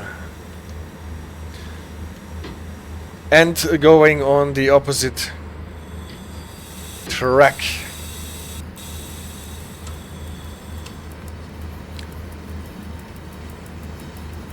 Replacement signal on a half automatic signal, that means 40.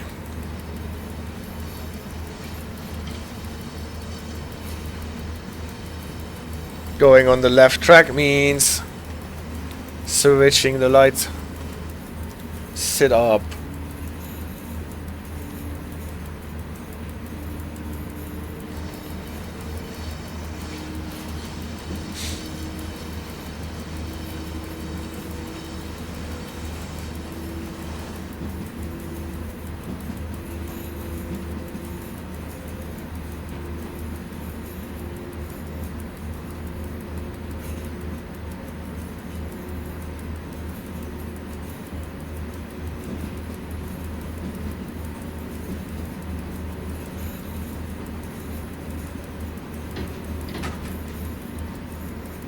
What is the next signal telling us?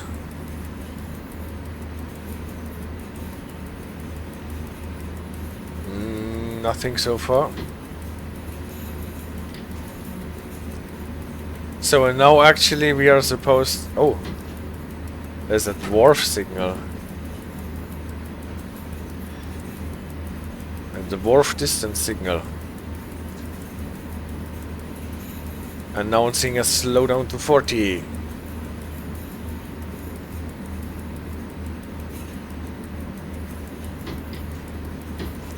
Probably because we're going back on the right track.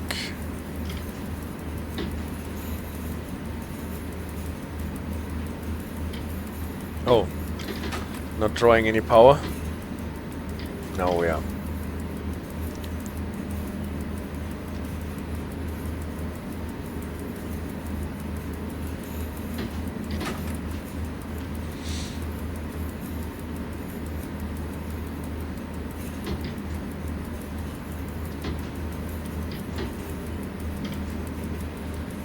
And go. Is that already home signal for Katowice? Or is it some intermediate signal here?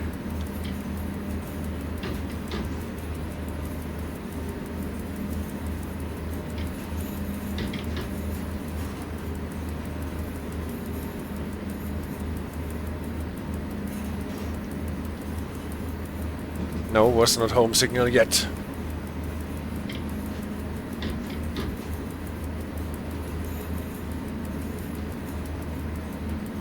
That was fun, thank you so much. Actually, I'm probably one of the few people who like replacement signals.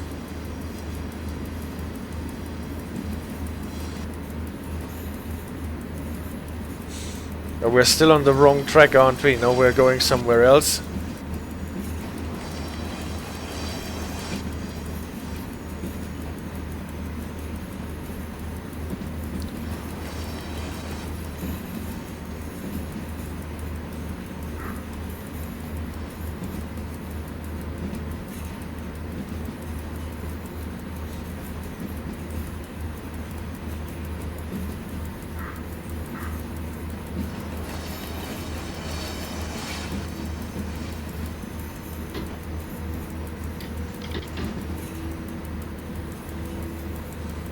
Alright, we're probably back on the regular track now.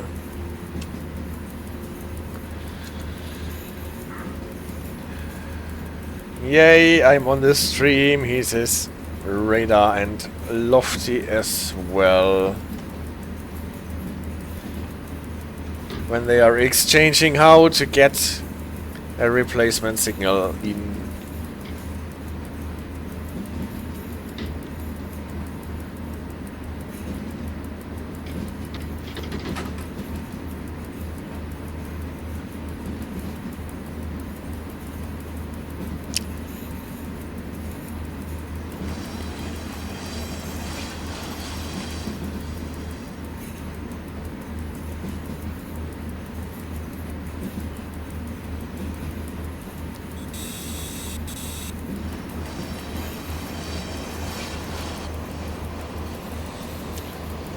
And Katowice.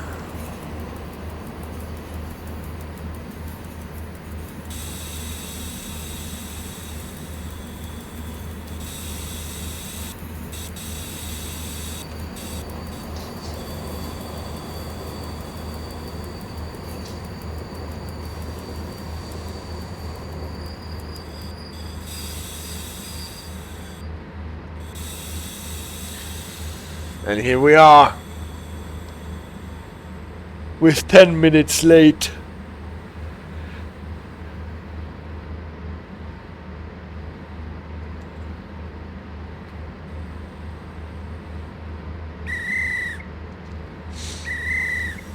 And one last departure, I guess.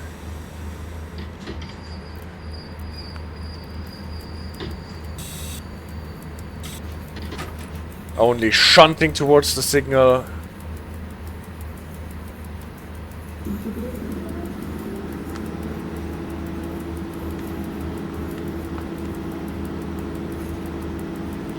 My push to talk button does not work, even though there is a person at Katowice. Now I've got a signal.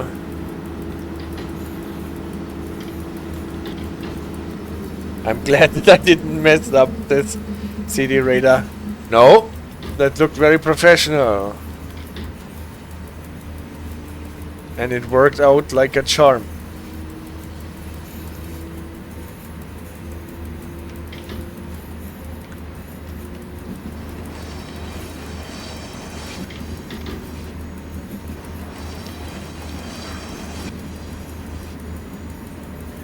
Meanwhile, I had to awkwardly route trains around this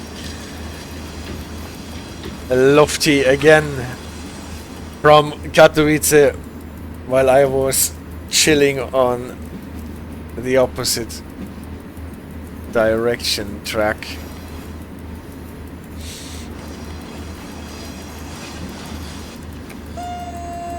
Towards Brynov. And this is where we will most probably be kicked out again.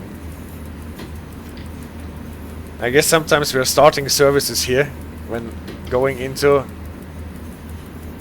Katowice, but driving into the other direction will make us probably leave. Or is there still something to do? I don't know. At least the next